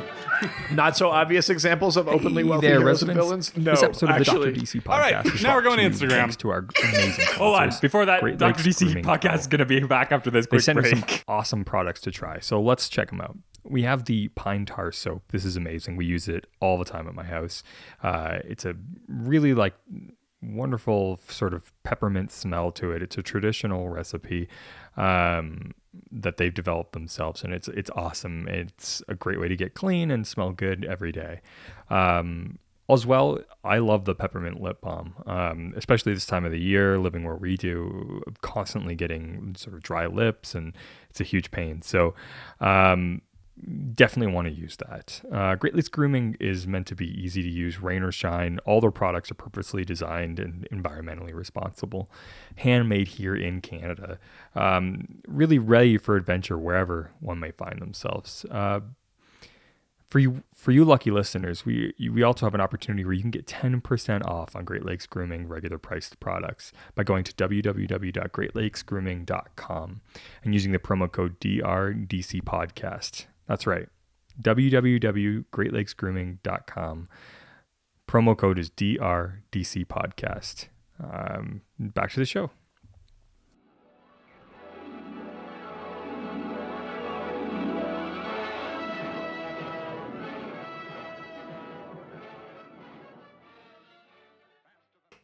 We're back. Hey, we're back.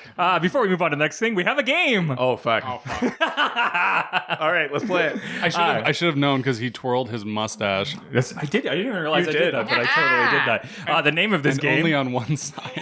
This is everyone's favorite new game. Let's give the 1% one more opportunity not available to the remaining 99. Yeah, so the idea of this game is I'm going to pick a current living rich person. You tell me if are they a villain or a hero? What's their nemesis? What drives them? And what are their abilities? Oh, I like this. Okay. All right, Okay. so like the this. first name? Oprah. Oh, God. This feels like dangerous territory. Commit. Oprah, I'm going to say Hero or villain? I'm going to say villain, and I'm okay. gonna steal from Bill Burr. Yeah. He has a whole thing about Oprah, how her show was originally kind of Springer-esque or whatever, and she the way he phrases it is she stood on the shoulders of those midgets until she got to do the thing she wanted to do and be this inspiring generous person. So that's I just picture on her heels all wobbling on a little that's how Bill Burr puts it, and I think that image is burned in my head now. Bill burned into your head. She's probably not really a villain, but that's what I see. Oh, God, that's hilarious. Oh my God. Okay, who's her comic book nemesis? I guess it would have to be Ellen. No, dude, Dr. Phil. The obvious answer's right there. Well, no, but like Oprah She created Dr. Phil, right? She created her own nemesis. But Ellen has taken that place, right? With like the big giveaways for the audience and being that like sort of like the daytime anchor and stuff like that. Like, and also she's it's got to be Ellen, right? Okay, and what's her abilities? Oprah's abilities? I guess like in the way that like Jesus made one fish into a ton of fish, she could take like one car. Now you've got a car, you've got a car, you've got a car. She only bought one Subaru and then just multiplied it, and then everyone got one. Okay. Does she give away Subarus? I've watched Oprah. If she did, that'd be good. Maybe she just gave everyone like kind of like maybe she started rideshare actually. She bought one car, and they all own that car together. Uber as a team. Oprah. Like, you own a Subaru. You own a Subaru. It's called Uber. You all own the same Subaru. All right. You got a take? On Oprah? Hero or villain? I think she's villain. Yeah? I think she's villain because she's got all the hallmarks. Well, then again, hold on a second. Because she's got all the hallmarks of the superhero, the rich superhero, because she's narcissistic. She has a magazine called O Magazine, which is just her. Yep. Like which we accept. Like if I had a magazine called Simon Magazine and every month it was just me like cleaning my grill, people are like, what the fuck? It'd be called Simon Says. Simon Says, yeah, it would have to be called Simon Says. Obviously. Simply Simon Says Magazine. But like, so Oprah's she's got a lot of money. She at least scrabbled from. She came from nothing. Yeah. She has trauma in her history. Yeah. So she's had a life that was very traumatic. She's got a secret identity because she's gay and she doesn't admit it. So she's got that. I mean, I don't know. I'm just assuming. Gail, I'm just saying. No, she's Gail. But I'm just saying. So she's got Stedman, who must be her butler, because there's no way that like he lives in her house. His name is Stedman. Yeah, exactly. Like, come on, that's a butler name. It's true. That's a good butler She name. created Dr. Phil, who I think might be her enemy, because he talks like a crazy, and he's a doctor. Like doctor's a good bad guy thing. Bald. And he's bald. Well, it's crescent bald. Crescent bald. He's got the suits. You got to do this. He's mind control guy. Right. Okay. So she created that guy. She uses her wealth poorly. Like she has a lot of residences and a lot of things, but she's not super overt about her wealth. Like she's not like super villains usually they got like big yachts and a helicopter. Yeah, she's not walking around like Louis Vuitton. Like she doesn't do that. Stuff. She has like a couple of houses. She don't really talk about it, and she feigns doing good things, which is what a lot of the superhero guys do, like the Wayne Foundation. She has like the Oprah's kids. And she built one school in Africa, and everyone's like, "You're so great," and LeBron's like, "I'm right here." So like, so like, and I'm just Trump's saying, like, I like Mike. I just feel like maybe Oprah, against my better judgment, maybe Oprah, because she's a brand too, like Wayne Industries, Oprah. I feel like that's good logic. She's a good person. Yeah, that's good But logic. as much as they are good people, those people. Yeah. So she's on that side of it, but not fully. I see what you're saying. I think that's about as far. I mean, based on that's good logic. The entomology of where these people come from, I think that's about because the trauma thing, and then dark and kind of fucked up, a lot of secrets, and and over emotional, which is like Bruce Wayne's like that too. He's like, "Well, I'm so mad," and he just wanders around his mansion, fucking mad. Alfred's like, "Have some soup," and he's walking around. So I think Oprah is probably like, she's just like, "I'm cried, man, but I'm going on a road trip with Gail. Everything's fine." Right. And so I feel like that's right. I feel like that's where she's at. That's fair. That's a great answer. Absolutely. All right, let's go to the next one then. Bill Gates. Colin, do you want to take this one? Hero or villain?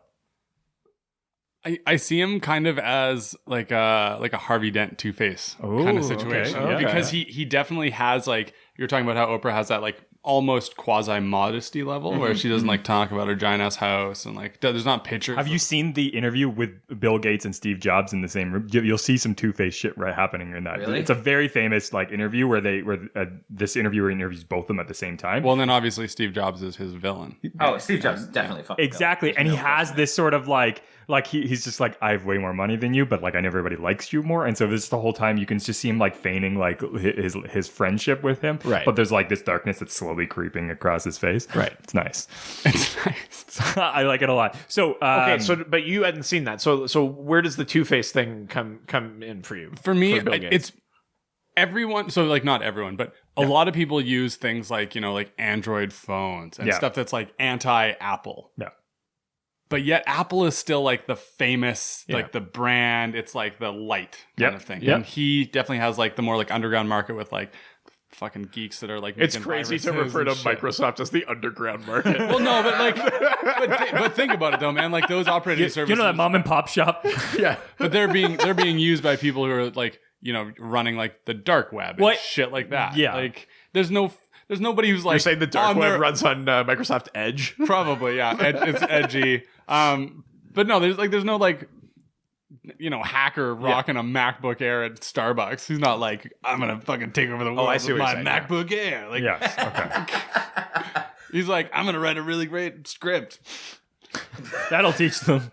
I have a MacBook Air, and you can't write a really great script on them. Seems to be a problem with them. I don't know. It's because it's clearly the machine. you don't definitely have the computer. you don't have the paperclip helping you. I don't have the paperclip. It looks like you're writing a manifesto.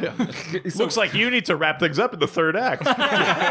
Hey, is this really what we want our character to say? All right, I gotta go. So, Not saying, just saying. Bye. Colin, so what's his abilities as this superhero?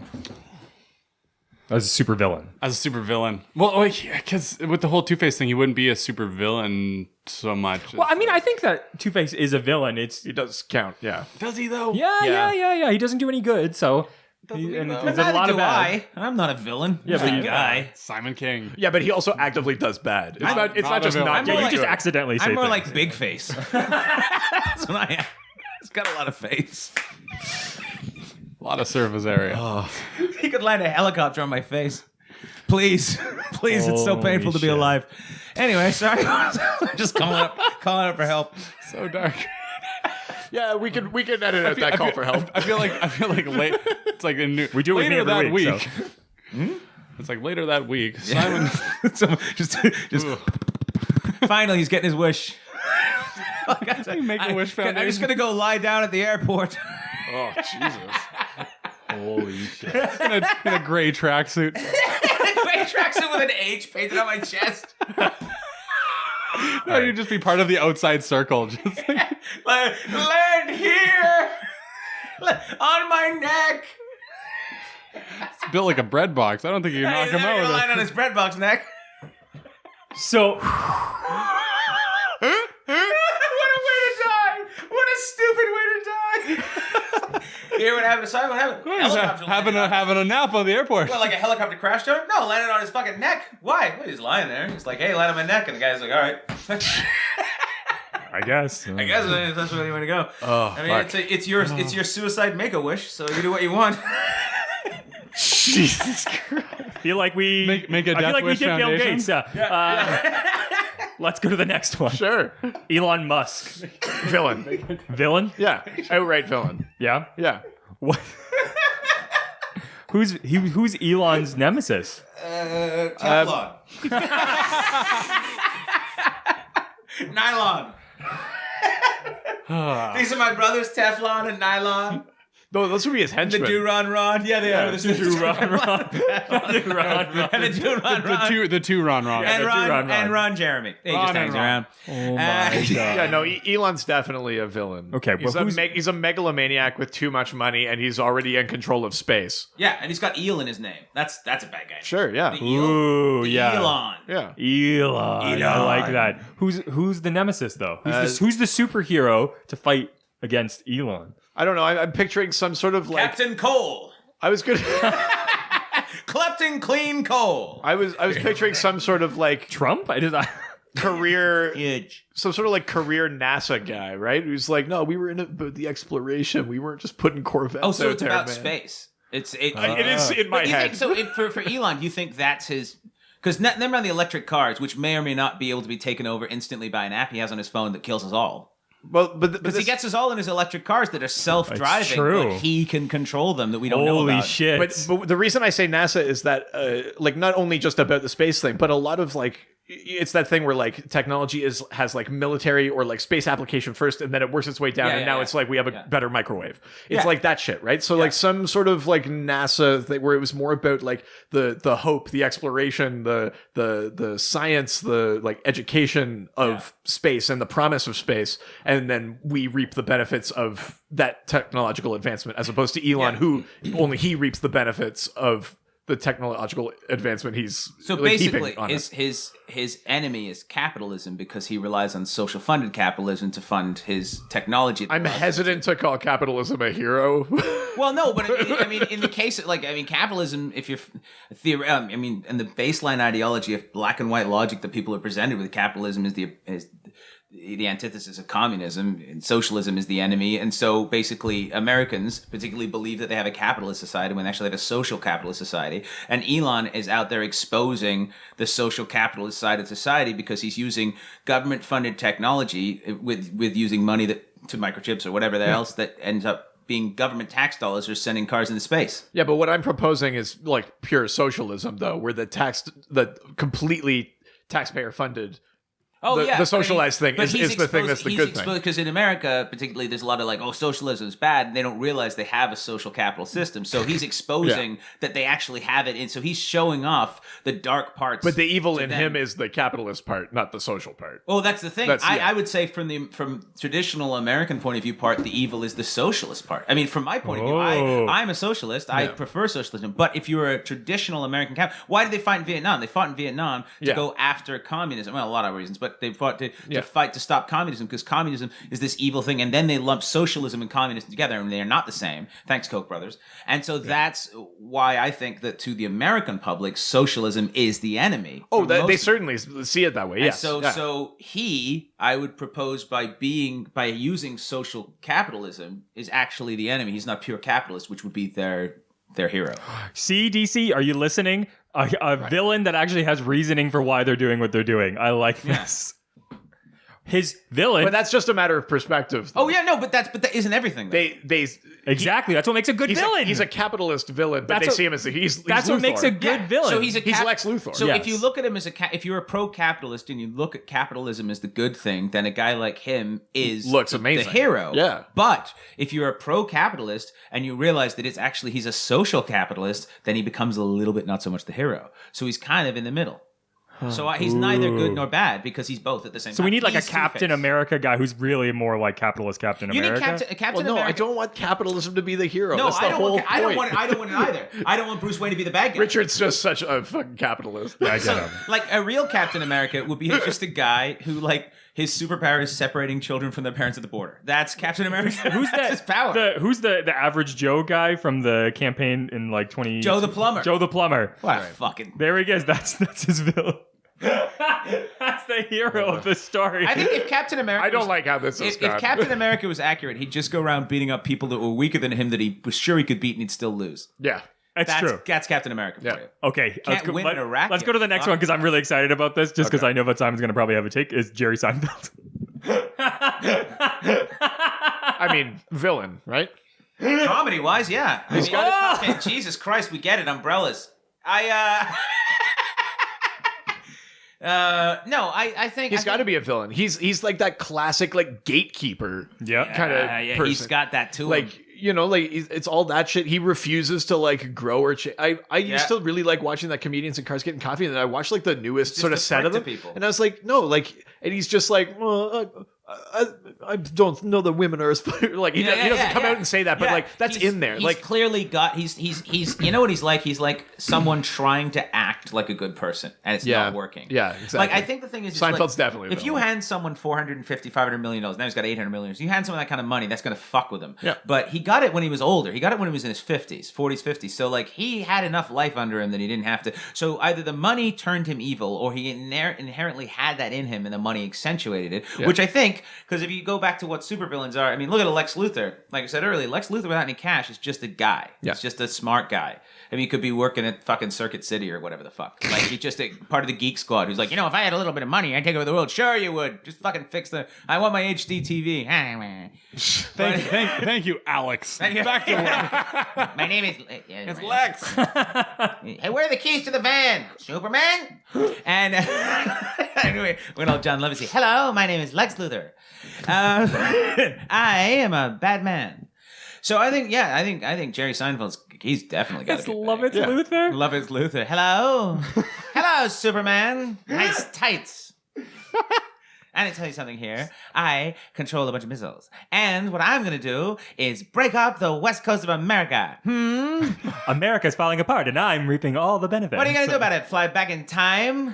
That didn't even make sense. They just couldn't figure out how to end the movie. Literally all it was. I love Lovitz Luthor. Oh my god. Okay, so who's the hero to Jerry Seinfeld's villain? I'm right here, guys. I didn't want to put you in that position, but what I was thinking. I think it's At Unfamous on Twitter. I think it's Captain Carlin. Captain Carlin, Captain George Carlin. Right? Yeah. Actually, I think it's Doug Stanhope. The modern day, the brave new Doug Stanhope. Yeah, Doug Stanhope. Yeah, Stanhope sounds like a superhero name. Yeah. Stanhope. Yeah. Stanhope. And then he's a stuttering drunk. I love it. I think that's the opposite of the fastidious, the anti-hero. I like it. The fastidious, super rich, massive car collection, lives in a metropolis. Bought a building, kicked everyone out, and then put his cars in it. Yeah. And that's the kind of person he is. Did he really do that? Yeah. And he got his money from corporations. He made his money from NBC, and he made his money from Sony. And whereas you've got like a guy like Stanhope lives secluded from the world in a small town, right? I like where he this. keeps I a like relatively low profile. He has a compound where he just brings his friends to hang out with him, and he has a podcast where he reaches out to the people, and then every so often he'll Seinfeld's cars. I know, were just going interrupting on. car alarm. That's just very apt. Interrupting car alarm. Hey, hey, hey, hey, hey, hey. Wow.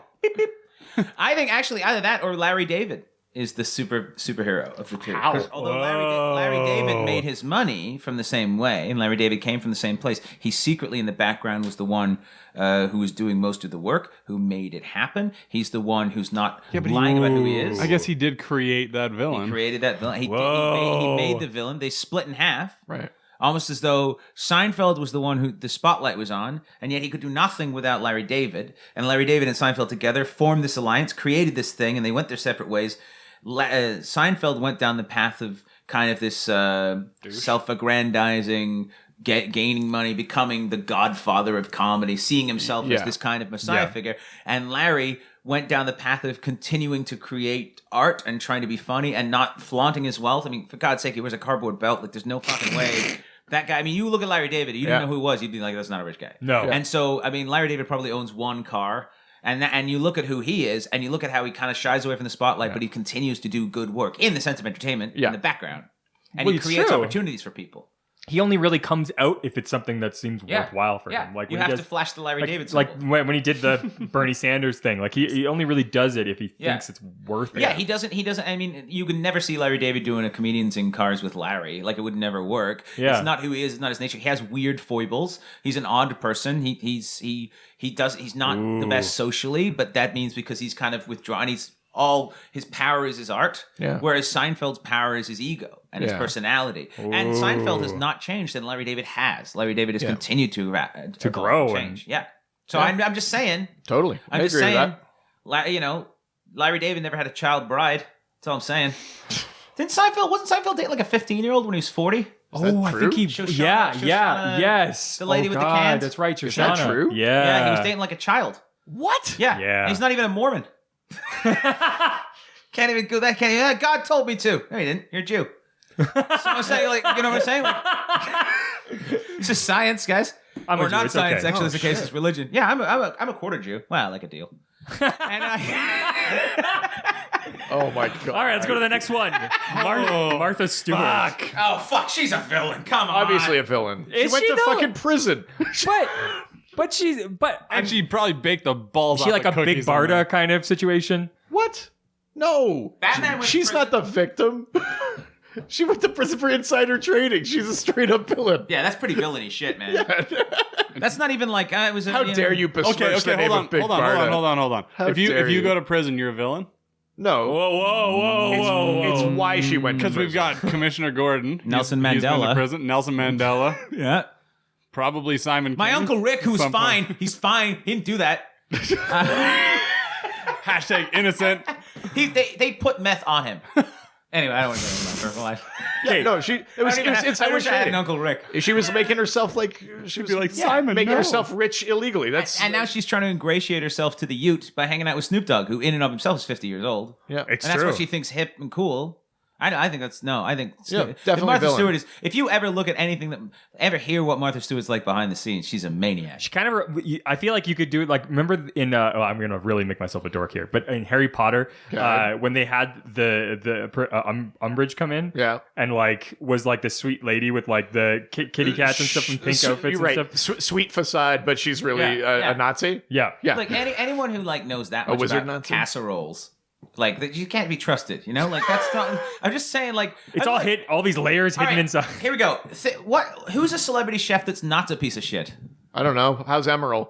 I don't know. Bam, fuck it. I don't know that guy, but all I know is that like I can't. I find that chefs and people, and then you add into that. Okay, chefs themselves, you know, they're all right, they whatever. But then you add into that side of the chef.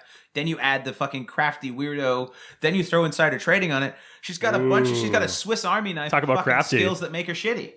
Yeah. You know what I mean? There's ability she must have to be able to like craft anything And what do you together. think she learned how to do She in can like prison? MacGyver shit. Yeah. What do you think she learned how to do in prison? She was crocheting shanks. Yeah. She It's definitely- true. Yeah. Oh, She was branding and selling them. They're called Crowshanks. Crowshanks. This is the part where we put the sparkling on The our Crowshank shiv. Redemption.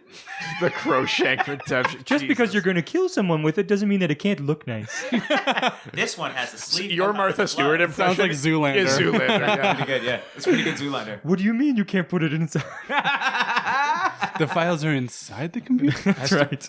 Has to be at least 3 times bigger. All right, let's do the last one. Sure. And it's funny because we've brought up half of these already in this episode. Paul McCartney. Villain. Fuck Paul McCartney. Why? Wow. Because he's He's not even the real he's- Paul McCartney. okay. We'll And he's not even round.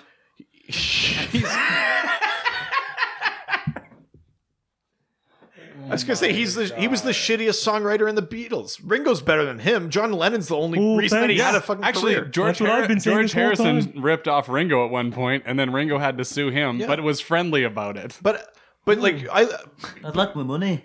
name any George, Paul no. McCartney song that he wrote without John Lennon that is any good at all. Hey, Jude. No, that's a garbage song. If you have to end a song with 3 minutes of na na na No, but it's a bad he song. wrote the song because he felt bad for Julian Lennon. Yeah, it doesn't matter why. It's was not kindness. the intention was good. The song sucks. Okay, what about We should add, George Dr. DC Wings? to the list. There's some Yeah, I was good- gonna say, he did pretty good. Wings is terrible. Band The on only good Run. song they ever did was when Guns N' Roses did their song for them.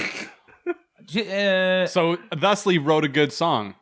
Well, no. He did write a good song. Yeah. Someone else He just didn't did it better. perform it. No. Yeah, no, you've been proven wrong. You can't No. just say you It's know like when the no first- one This is coming It's from like- somebody who hold on a actually second. writes Fake fucking news. songs. Fake news. Hey, do you like the song Fake news. Hallelujah?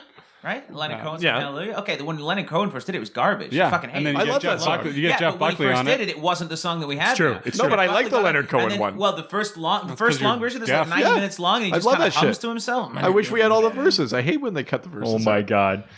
But do you not So he's love just the wrong. I think I we can't know, work with I think him. we know about the supervillain is in this group. And he's got the word Hold on a second. You'll Hold on a notice second. all the doors are locked. So John Lennon smacks around women, treats his kid like shit. He's not very nice to people. He uses an anti-war stance I did purely as not- publicity. I so will say, of the I two- did not say John Lennon was also- But I'm saying of the also two, cheats on his wife. Cheats on his wife, smacks around women, and he treats his first son like garbage. Yep. And he's not a nice human. And of the two, when He's John, the one remembered for, like, so peace maybe and love. before John Lennon died, they were kind of equal. But once John Lennon died, it was a Batman's parent sort of thing, and Yeah. Paul McCartney became super good. He went all wicked vegan, and he's like helping people.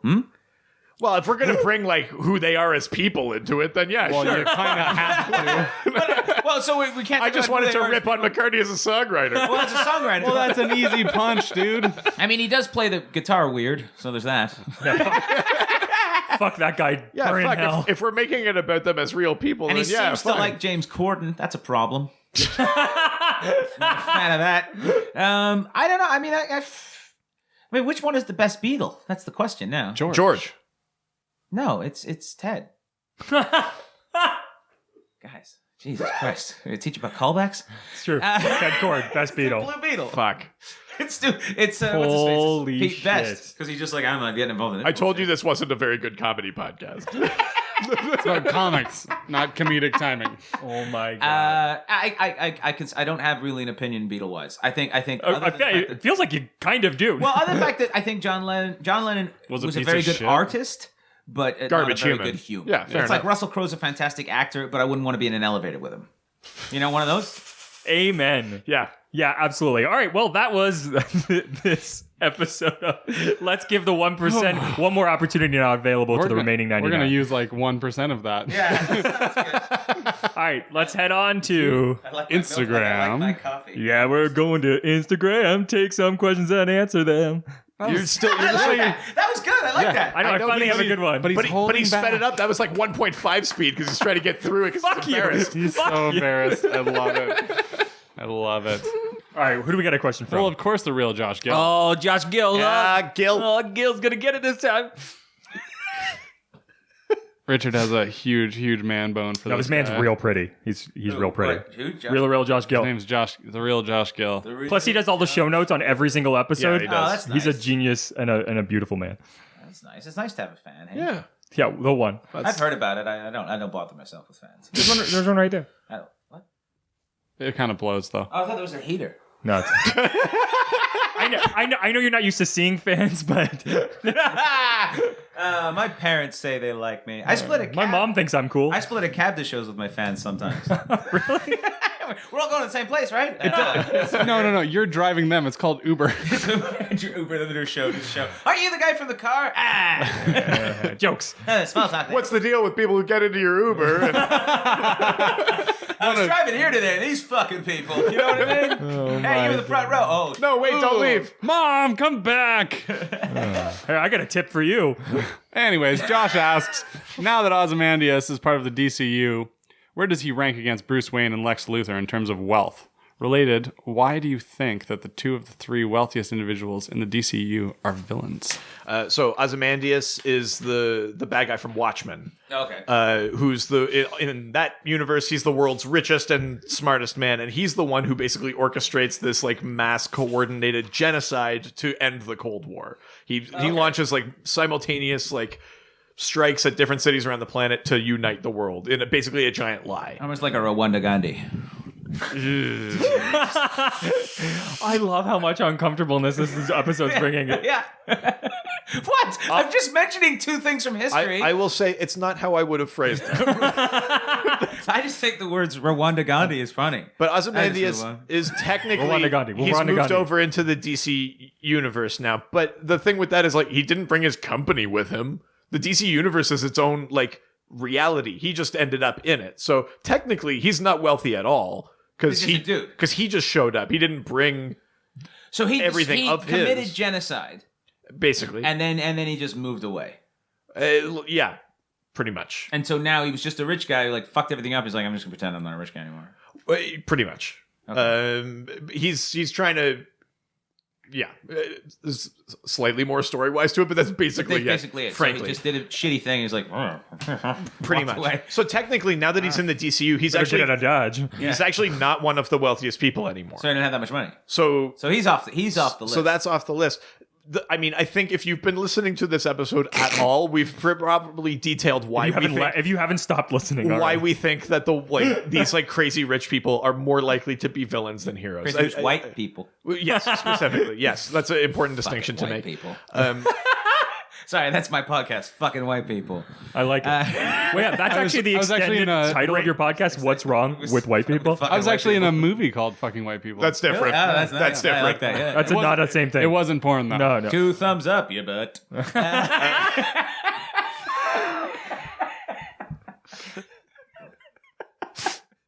I gotta drink more before I do podcasts. I like it. Good. But yeah, I mean, I think it's because you have to be. I mean, there's all those like psychological studies, like what are the things that make you a great CEO or whatever. It's all the same like traits they tick off to like call you a psychopath or a sociopath or something like that, right? So I think that's a pretty simple one to answer, and I think we've covered it. Yeah, But I think if you're getting that successful, or you have to have some sort of like megalomania or some sort of egotism, or you have to lack empathy or some shit like that, basically. Yeah, I think that's right because I mean they say that like there's a large percentage of CEOs and powerful people have some sort. I mean, there's there's that thing that like anyone who runs to be like president of the United States has to have some degree of narcissism and ego, because you have to believe that you can. Who would want to do that To job? run a whole country. To run a whole country and to run the most it's powerful true. country on the planet. Yeah. For now. For now, yeah. But like, we're dealing with it. But China's still cool. You pay later. we will solve the problem. Don't worry. We take care of the Trump men. But I think that, like you have to have, so I think CEOs and stuff, because you have to be willing to do terrible shit. Yeah. Even if it's in the name of good, you have to be doing, because you have to, there will come that decision where you have to be like, I have to sacrifice this for this, the greater good. It's like the whole Bruce Wayne orphan thing. Look, man, like he's going to be out there with his thick butterfly net, grabbing a couple of kids off the street, but he saved millions of lives, you know?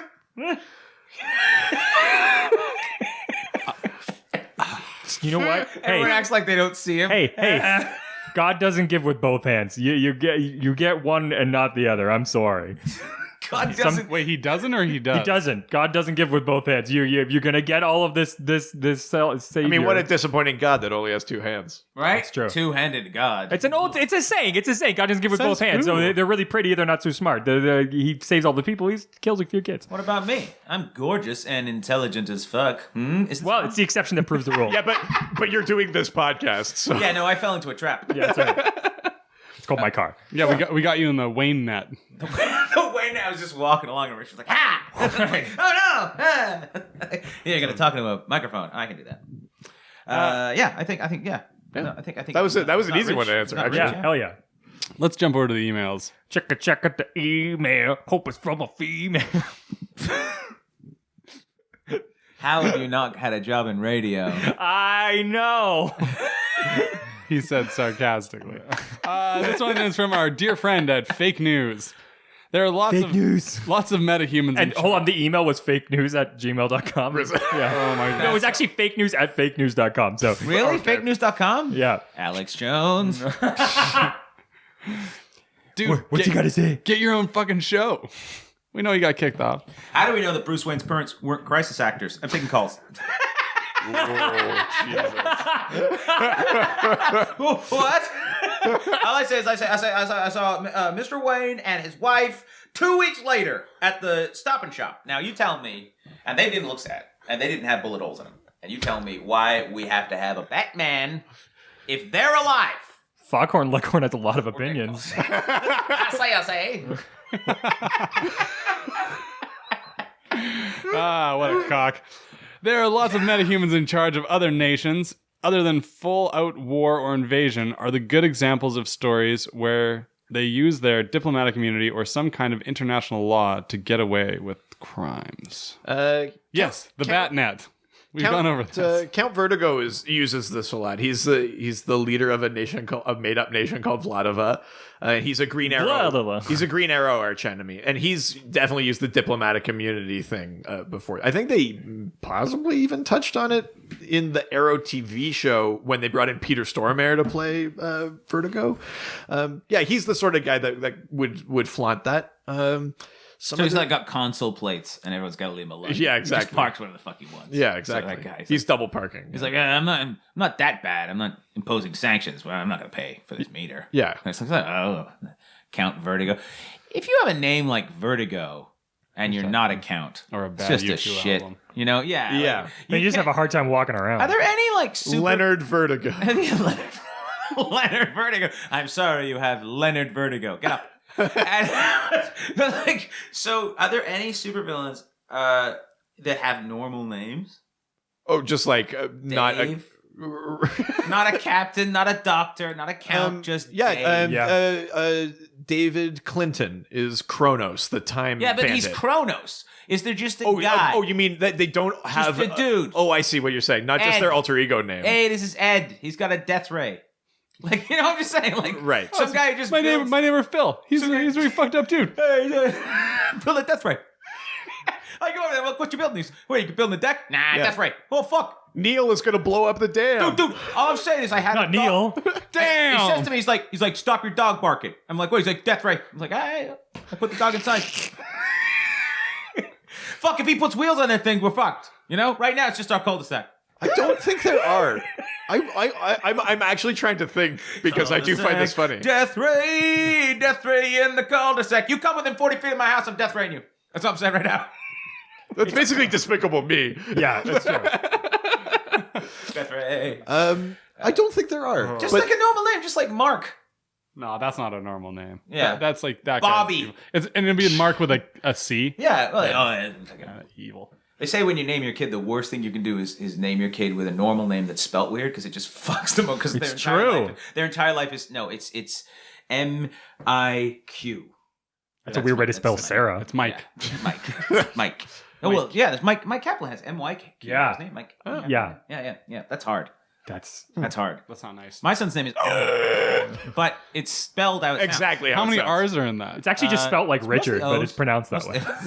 Well, we just let him name himself. You can't say it like 5 times in a row. Or Oh my god! Cthulhu comes Funny that through. you say that. There was a kid in high school that I went to high school with, and his older brother got to name him when he was born. That's a terrible idea. His name's Dragon.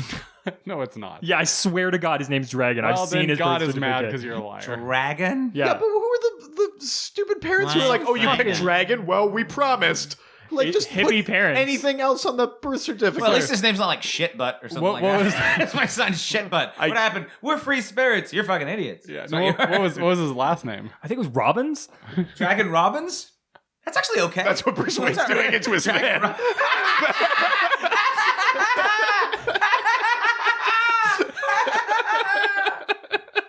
All right, that's good. Holy shit! You want to talk about callbacks? that's We just pretty good. nailed that one. In the interest Holy of answering fuck. this question, there are lots of characters that are like leaders of nations. Like Aquaman is the king of or has been the king of Atlantis. Black Adam leads the nation of Kandak. Sometimes they'll use that as like a story reason where like, if the superheroes end up in that nation, it becomes like an international incident. Like, we don't go to Black Adam's country because he doesn't like that. And he's super powerful and he'll get pissed off. They'll use it as like the no-fly zone kind of thing or stuff like that. The diplomatic community. Adam? Yeah, he's not black, which breaks the trend of He's of DC characters being called black if they're not black. green. He's a white guy. no, but with the black thing is specifically if you're It happens a lot. if you're a man and you've got black in your name, then you're actually black. If you're a woman and you have black in your name, then you're not black. As a rule. Yeah. What the fuck? I know. It's weird. Yeah, it's kind of messed up. Why? I don't know. Is there a reason? Did they have any? Is that like a thing? No, it was just shitty comic writers, and then they just went with it. Yeah, I gotta assume it's something like that. But at any rate, Black Adam is he's the first champion of Shazam. He has all of Shazam's powers. Basically. Isn't he like Egyptian? Yeah, essentially. The country is called Kandak, but like culturally, it's basically meant to be Egypt. So like Isn't that where Blue Beetle got his powers? Kandak? The Scarab is from Tommy Chong. The Scarab is from Beetle's back name is there. Ted. Yeah, but he that's doesn't not say Blue Beetle. Yeah. He doesn't like kick in a window and go Ted. Yeah. But hey, I mean, there is Super Todd, so Hey, it's Ted. Okay. If you say it, got a big T can't on come. you. it's Super Todd. Oh God, no. What's your uniform? It's a T-shirt. See, Ted. But there's nothing on it. I know, but it's cheaper. I get them 10 for 5 at the Yeah, like Down at the Army and Navy. Red Lion is another like character that like runs a country and stuff like that. There's I really prefer him as Snoop, but it's fine. yeah, there's all sorts of characters like that. Sometimes they'll play the diplomatic immunity card. Sometimes they'll play it as like if the Justice League goes in to solve this problem, it creates like an international crisis. They do use that as a story thing. That is a thing in comic books. This is why Kim Jong-il could summon eels. That was his power. What is Kim Jong Un then? It's French for one Kim Jong. He can summon but one. He could summon one Kim Jong. Summon French numbers. He's the equivalent of LSD. He makes us all. Kim Jong-il is not to be fucked with. Kim Jong-toi. Oh dear God. Hello, my name is Kim Jong-toi. Jacques Hughes. Yeah. Zut alors, the barrel nucléaire. I just hope we never get to Kim Jong 80. Kim Jong Catravan. That is a great dish. Martha Stewart makes that in one of her. Catravan. Kim Jong Catravan. Catcher van. Holy That's what shit. Batman catches kids with. Oh God. All right, let's move on. Okay. Hopefully that answered your question. Let's go to Reddit, where chocolate chip cookie recipes are never secretly directions to make a bomb. Yes, and where everybody's happy and no one's ever mean. Yeah. Indeed. Oh, Reddit. I love neckbeards. Yeah. They're really. By the way, if you're a comic out there, a comedian listening to this, post your videos on Reddit. It's so good for your soul. You feel great about yourself. Please don't tell me you've ever done that. Oh yeah. Well, what happened was I posted one once. Oh no. And then what happens is these pieces of Try shit. to kill yourself. What they do is they it's like 90% of them are positive, and there's always like, it's too fast, and I'm like, no one else seems to have a problem. You don't talk right. And then they tell you all the comics that they like, and then they tell you how much they know about comedy, and then you find out they've never done it. And you're like, oh, okay, good. Oh, I'm glad that I got your opinion. It's kind of like that one time Thanks that for helping. a doctor tried to talk about how good Paul McCartney was at writing songs. So Bear Batman He asks, sucks. He sucks at writing songs. how All right, shut it down. how or why does Superman choose to take political control of the Soviet Union in Red Sun? So Superman Red Sun is like an Elseworld tale. It's like an alternate history where instead of crash landing in Kansas, he crash lands in like the Ukraine or something like that. So he's not in Kansas anymore. So he's raised in the Soviet Union and under like Soviet principles and Soviet beliefs and like communist beliefs. An insane sounding Superman. So he's not expressly evil, but he is raised in that like the greater good sort of thing. So he like does like lobotomized dissidents and things like that, but he sees it as a way to create like a peaceful society. It's obviously horrifying. He ends up taking political power after Stalin's death. In the book, while Stalin is alive, Superman just like works for him. He's not the leader of the Soviet Union, but when Stalin dies, Superman does take over, and I think he does it because he truly believes in the mission that he grew up with. Oh. And it's not until ultimately President Lex Luthor basically tells him, like, he uses the bottle city of Kandor and says, like, what, you're going to put the whole world in a bottle? And Superman's like, oh, shit, like, no, like, I'm doing the wrong thing. No, but I can't. And Lex Luthor saves the day basically by pointing that out. Whoa.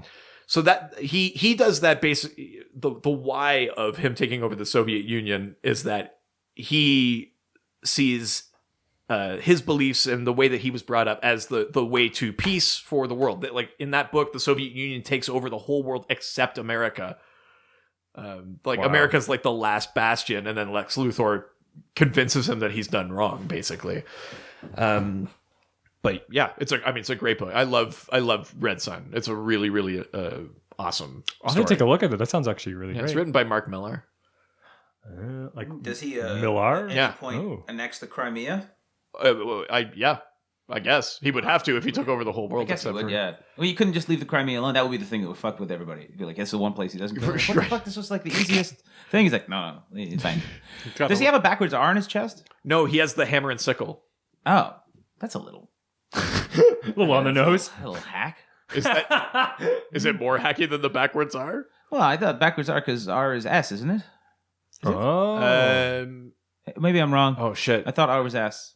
No, C is S. Oh, okay, sorry. That's my fault, guys. He should have had a C on his chest. Yeah, I apologize that in this group of Canadians, no one knew what No one knew. Well, CCCP, I remember from the Summit series where our hockey team beat theirs.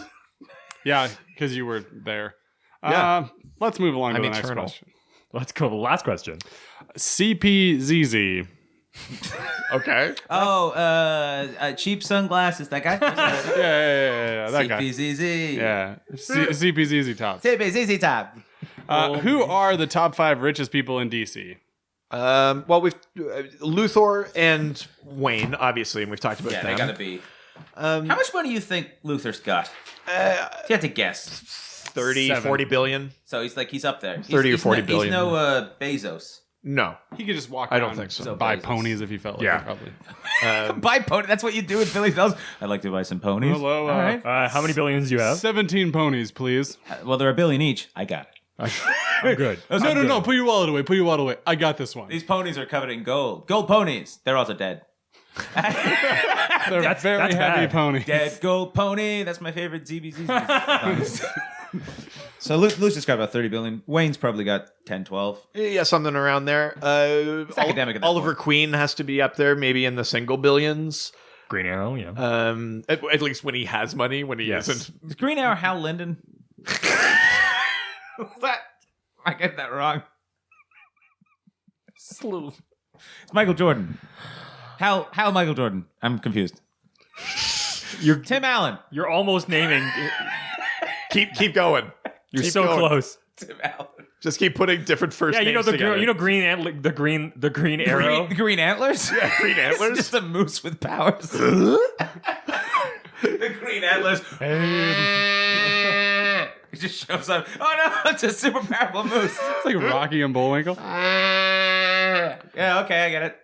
Green The best moose call I got. I don't know. Green antlers. That's really funny. And of green antlers. Yeah. They'll make it on CBC. What won't We they? got a lot of potatoes. Those three, I'll say Vandal Savage. He's the immortal caveman, but he's been alive for so long he can accrue wealth over time. Like the Highlander. Yeah, They're just basically. rich by being around. Wait, Exactly. Not like there can only be one, so not like the Highland. Similar, but also There can only dissimilar. be one. Mexican Highlander. Oh, well, obviously. There can only be one. Called the Lowlander. There can only be one. There can There can only be Yeah. one. Yeah. Jesus. Yeah, his name's Fuck you. God damn it. Fuck you. How dare you bring that type of humor? Welcome to the show. Go fuck yourself. If your head comes away from your neck, it's hey, stop cutting. Like I don't know why he even waited. Just like, cut his head off. He just told you how to kill him. Doesn't make no sense. Like as soon as he tells him the rules of the game, he's like, "Oh, they gotta kill this old guy." Like that's the end of the movie. It's a good point. And the Kurgan shows up, and Connor's way more powerful because he killed instead of letting Sanchez or whatever Suarez die at the hands of the Kurgan. Kurgan's got his power, and now Connor. Yeah. Is this Highlander chat? It can be. I do like the Highlander universe. I think they need to reboot the Highlander universe. Why haven't they? I think they need to reboot the Highlander universe, and they need to have a kid with knives for hands. Baraka? You. But like no hands, just knives. Oh, I see. So he's like constantly got cuts So all over. both him, of them put his are glasses on knives? and shit. Not But it's like like finger also, knives. he's also just runs around and just cuts people apart. Right. And he's got some sort of rollerblade feet. I kind of want a robot movie. You said you wanted Highlander, but what you want is Transformers Highlander. Kind of like a Transformers robot movie. Like I just really want to be that guy. Yeah. That's what I want. Knife hands. That's amazing. Ted knife hands. Oh God, you know what the porn version of that is, right? Nope. We're good. Oh, What? just big dicks for hands. Oh, I was gonna say just he's constantly got fists. Who are the richest people? I feel like we're the richest. I named four of them. I would maybe say Ted Cord, but I think sometimes he's portrayed as a bit of like a bumbling businessman. But maybe Ted Cord. Hey, sometimes in America that works. So Does work. You might just become president. that's right. I'm sure there is happens an every once in a while. actual. I'm sure there's an actual like breakdown somewhere where someone like Those Ted Cord. Probably. figured it out. Yeah. Those Ted Cord steaks are. I don't know the definitive list, but I would say Luthor, Wayne, Queen, Vandal Savage, and Ted Cord probably are the five Vandal richest. Savage. You have no choice but to become powerful. Right? Right. Look at the shit. God, that was real savage of him. Oh yeah. Okay. Hi, thanks for calling IBM Tech Support. My name is Vandal Savage. Like, nobody wants to talk to that guy. Have you turned Just it give off me your and on again? Just give me your real name, sir. No, it's Vandal. It's Vandal Savage. No, it's not your real name. I want to talk Shouldn't to you your be in supervisor. charge? I don't. My older brother named me. Can we just move on?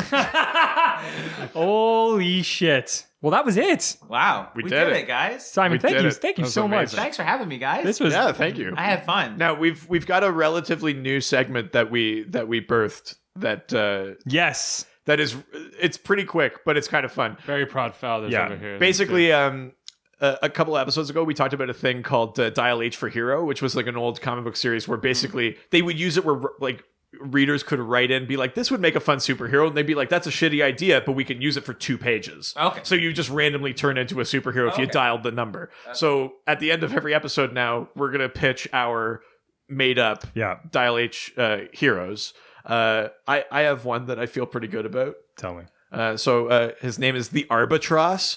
He's a humanoid albatross with the power of divine judgment. Whoa. Wow. That's the Albatross. Holy shit. Okay. The power of divine judgment. Yeah, like an arbiter and an albatross. he's- He's the Albatross.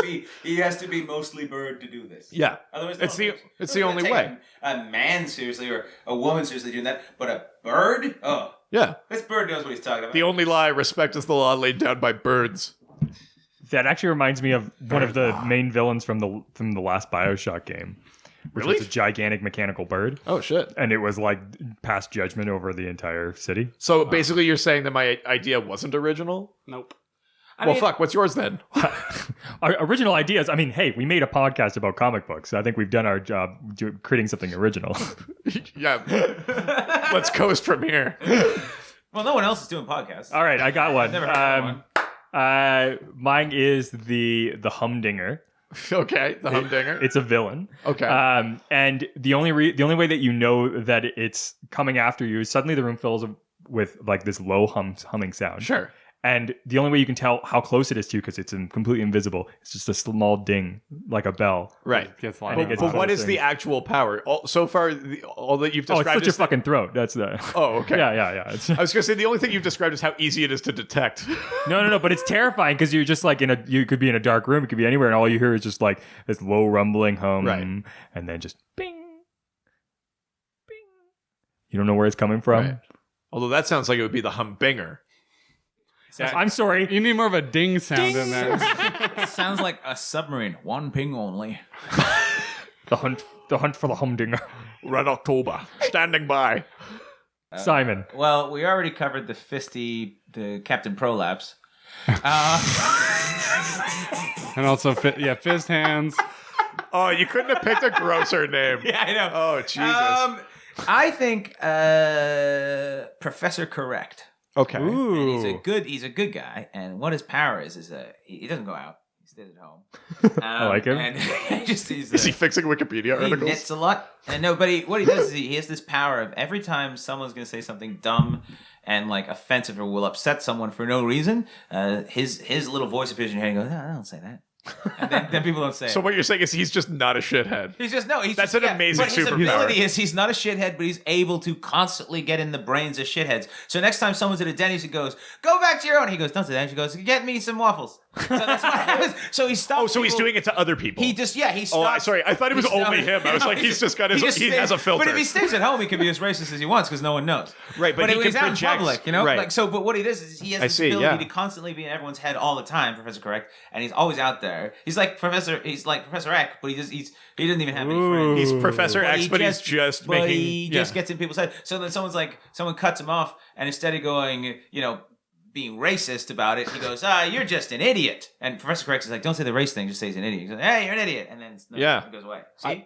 That's a hero for this age. I mean, that's what I'm saying. He's like a modern. fucking the hero. He's love not the that. hero we want. He's the the hero hero we we fucking need. That is He's kind of a Geppetto. Absolutely. And he has obviously not been working in our heads during this podcast at all. In any capacity. fucking man. Because you just delivered him right now. Yeah, well, I just made him And- up. yeah, But for the next end of the show, podcast, if you ever hear someone go, "Hey, don't say that," but he says it like that. If only he had some sort of time travel ability, we could go back to the start of this he one. says it all quietly. He goes, "Hey." Like that's all you hear. Like it's not like, "Hey, stop it." He goes, "Hey." He goes, "Oh, Whoa. They're just the little things like Hey. what is that? What is that? Nice. What is that? Morality? What is that? I don't like that. I'm not used to having that. Hey, don't be mean to people. What are you doing? Hey, what are you doing? She just record a bunch of these and then put them online. People can say, "Hey, what are you doing?" No, that's not a good idea. What's wrong with you? What I'm going to do is post them under Reddit comments instead. Yeah. That would be really fun. You know what? Just go outside. Stop buying hats. That's an amazing Stop buying one. fedoras. I think That win. Simon, you win that round. That's amazing. If you have one that you come up with, Hashtag dial doc. hashtag dial doc, and yeah, tell us what your made up one is. We did get an Yeah, email. we got one. Yeah, we did get one. but we did get an email, and the suggestion was just Super Todd. Which is a character that I've already created. Todd? Yes. Yeah. It's my character who's an administrative assistant for the Justice League who has visions of grandeur. very, very, very annoying. Yeah. But he's bad at being an admin assistant. Like he puts Actually, I'm pretty sure that the files need to go on the ground in any order that I think deem necessary, and that's the best way to file them. So I don't think that the Todd, way that you think that we've is the been best over way. this. You- No. I don't think you understand. you put the that- files in the folder. That's good. But then you fold the folder. It makes it impossible to get the files. No, out. because you fold it and then it's easier to put it away. So I think that you're the one who's completely incorrect. Goodbye. Well, gang, this Holy has been a shit. fun Thank you one. guys so much. So, Simon, do you have anything that you want to promote? Your podcast, I your have a show's podcast. coming up. I What do you have got? a podcast called What's Wrong with Simon King. And Very it's, good. It shows up when it shows up, but it's not always super funny, but it's my life as a comedian in the middle of the road. Yeah. That last one was really good. You had some great comments about sort of pay for play. Pay for play festivals, which I don't agree with, and it's a bunch of. It's The Yukon like Comedy Festival doesn't do that. They do not do that. And if you're a YukonComedyFestival.com. comedy fan and you want to know if you're a fan of Other Broken Humans, that's a good good one for you. And my website is thisissimonkking.com, and you can find. And I put my latest special online for free on YouTube. That's amazing. Go to the YouTube channel, This Citizen Strange, or just Google Simon King Furious. Do you got any shows coming up? Yeah, I'm in Chilliwack, BC on the 17th, and then in Vancouver on the 18th. Those dates are on my website, and then I'm up in Yellowknife and Hay River on the 23rd, 24th, and Hay River. back in Vancouver for a bit, and I'm going to tape a special soon. So nice, very exciting. So there you go. This is SimonKing.com, and you can find all that stuff. Well, if you guys want to talk to us and send us more questions every week, you can do through our various social media platforms. Hit us up on Facebook at Dr. DC Podcast. Never send any questions to Instagram at Dr. DC Podcast. Twitter sometimes At Dr. DC. Don't forget to email. DrDCPodcast@gmail.com. And then if you want to go get some fancy t-shirts, and we have some cool articles, and you can also listen to our podcast, go to our website. DrDCPodcast.com or .ca. We got a bunch of new shirts on the merch page now, so you guys should check it out, and we'll have new stuff coming up all of the time. And then make sure you go to iTunes, give us a 5-star review. Helps us out a lot. You can write whatever you want. We'll read it on that episode. Yeah, exactly. Well, I think that's it. Thank you so much, Simon. Thank you, guys. I really had a lot of awesome. fun. I really had a lot of fun. I'll come back when I'm not hungover sometime. So never. Well, some kind of sign off. Adios. Super Toddle! God, I hate Super Todd so much. Super Todd's great. Heroes. They always fight for what is right. Live with danger and adventure. They are men of might. Where the fuck are the timbers? This was a Brain Freeze podcast.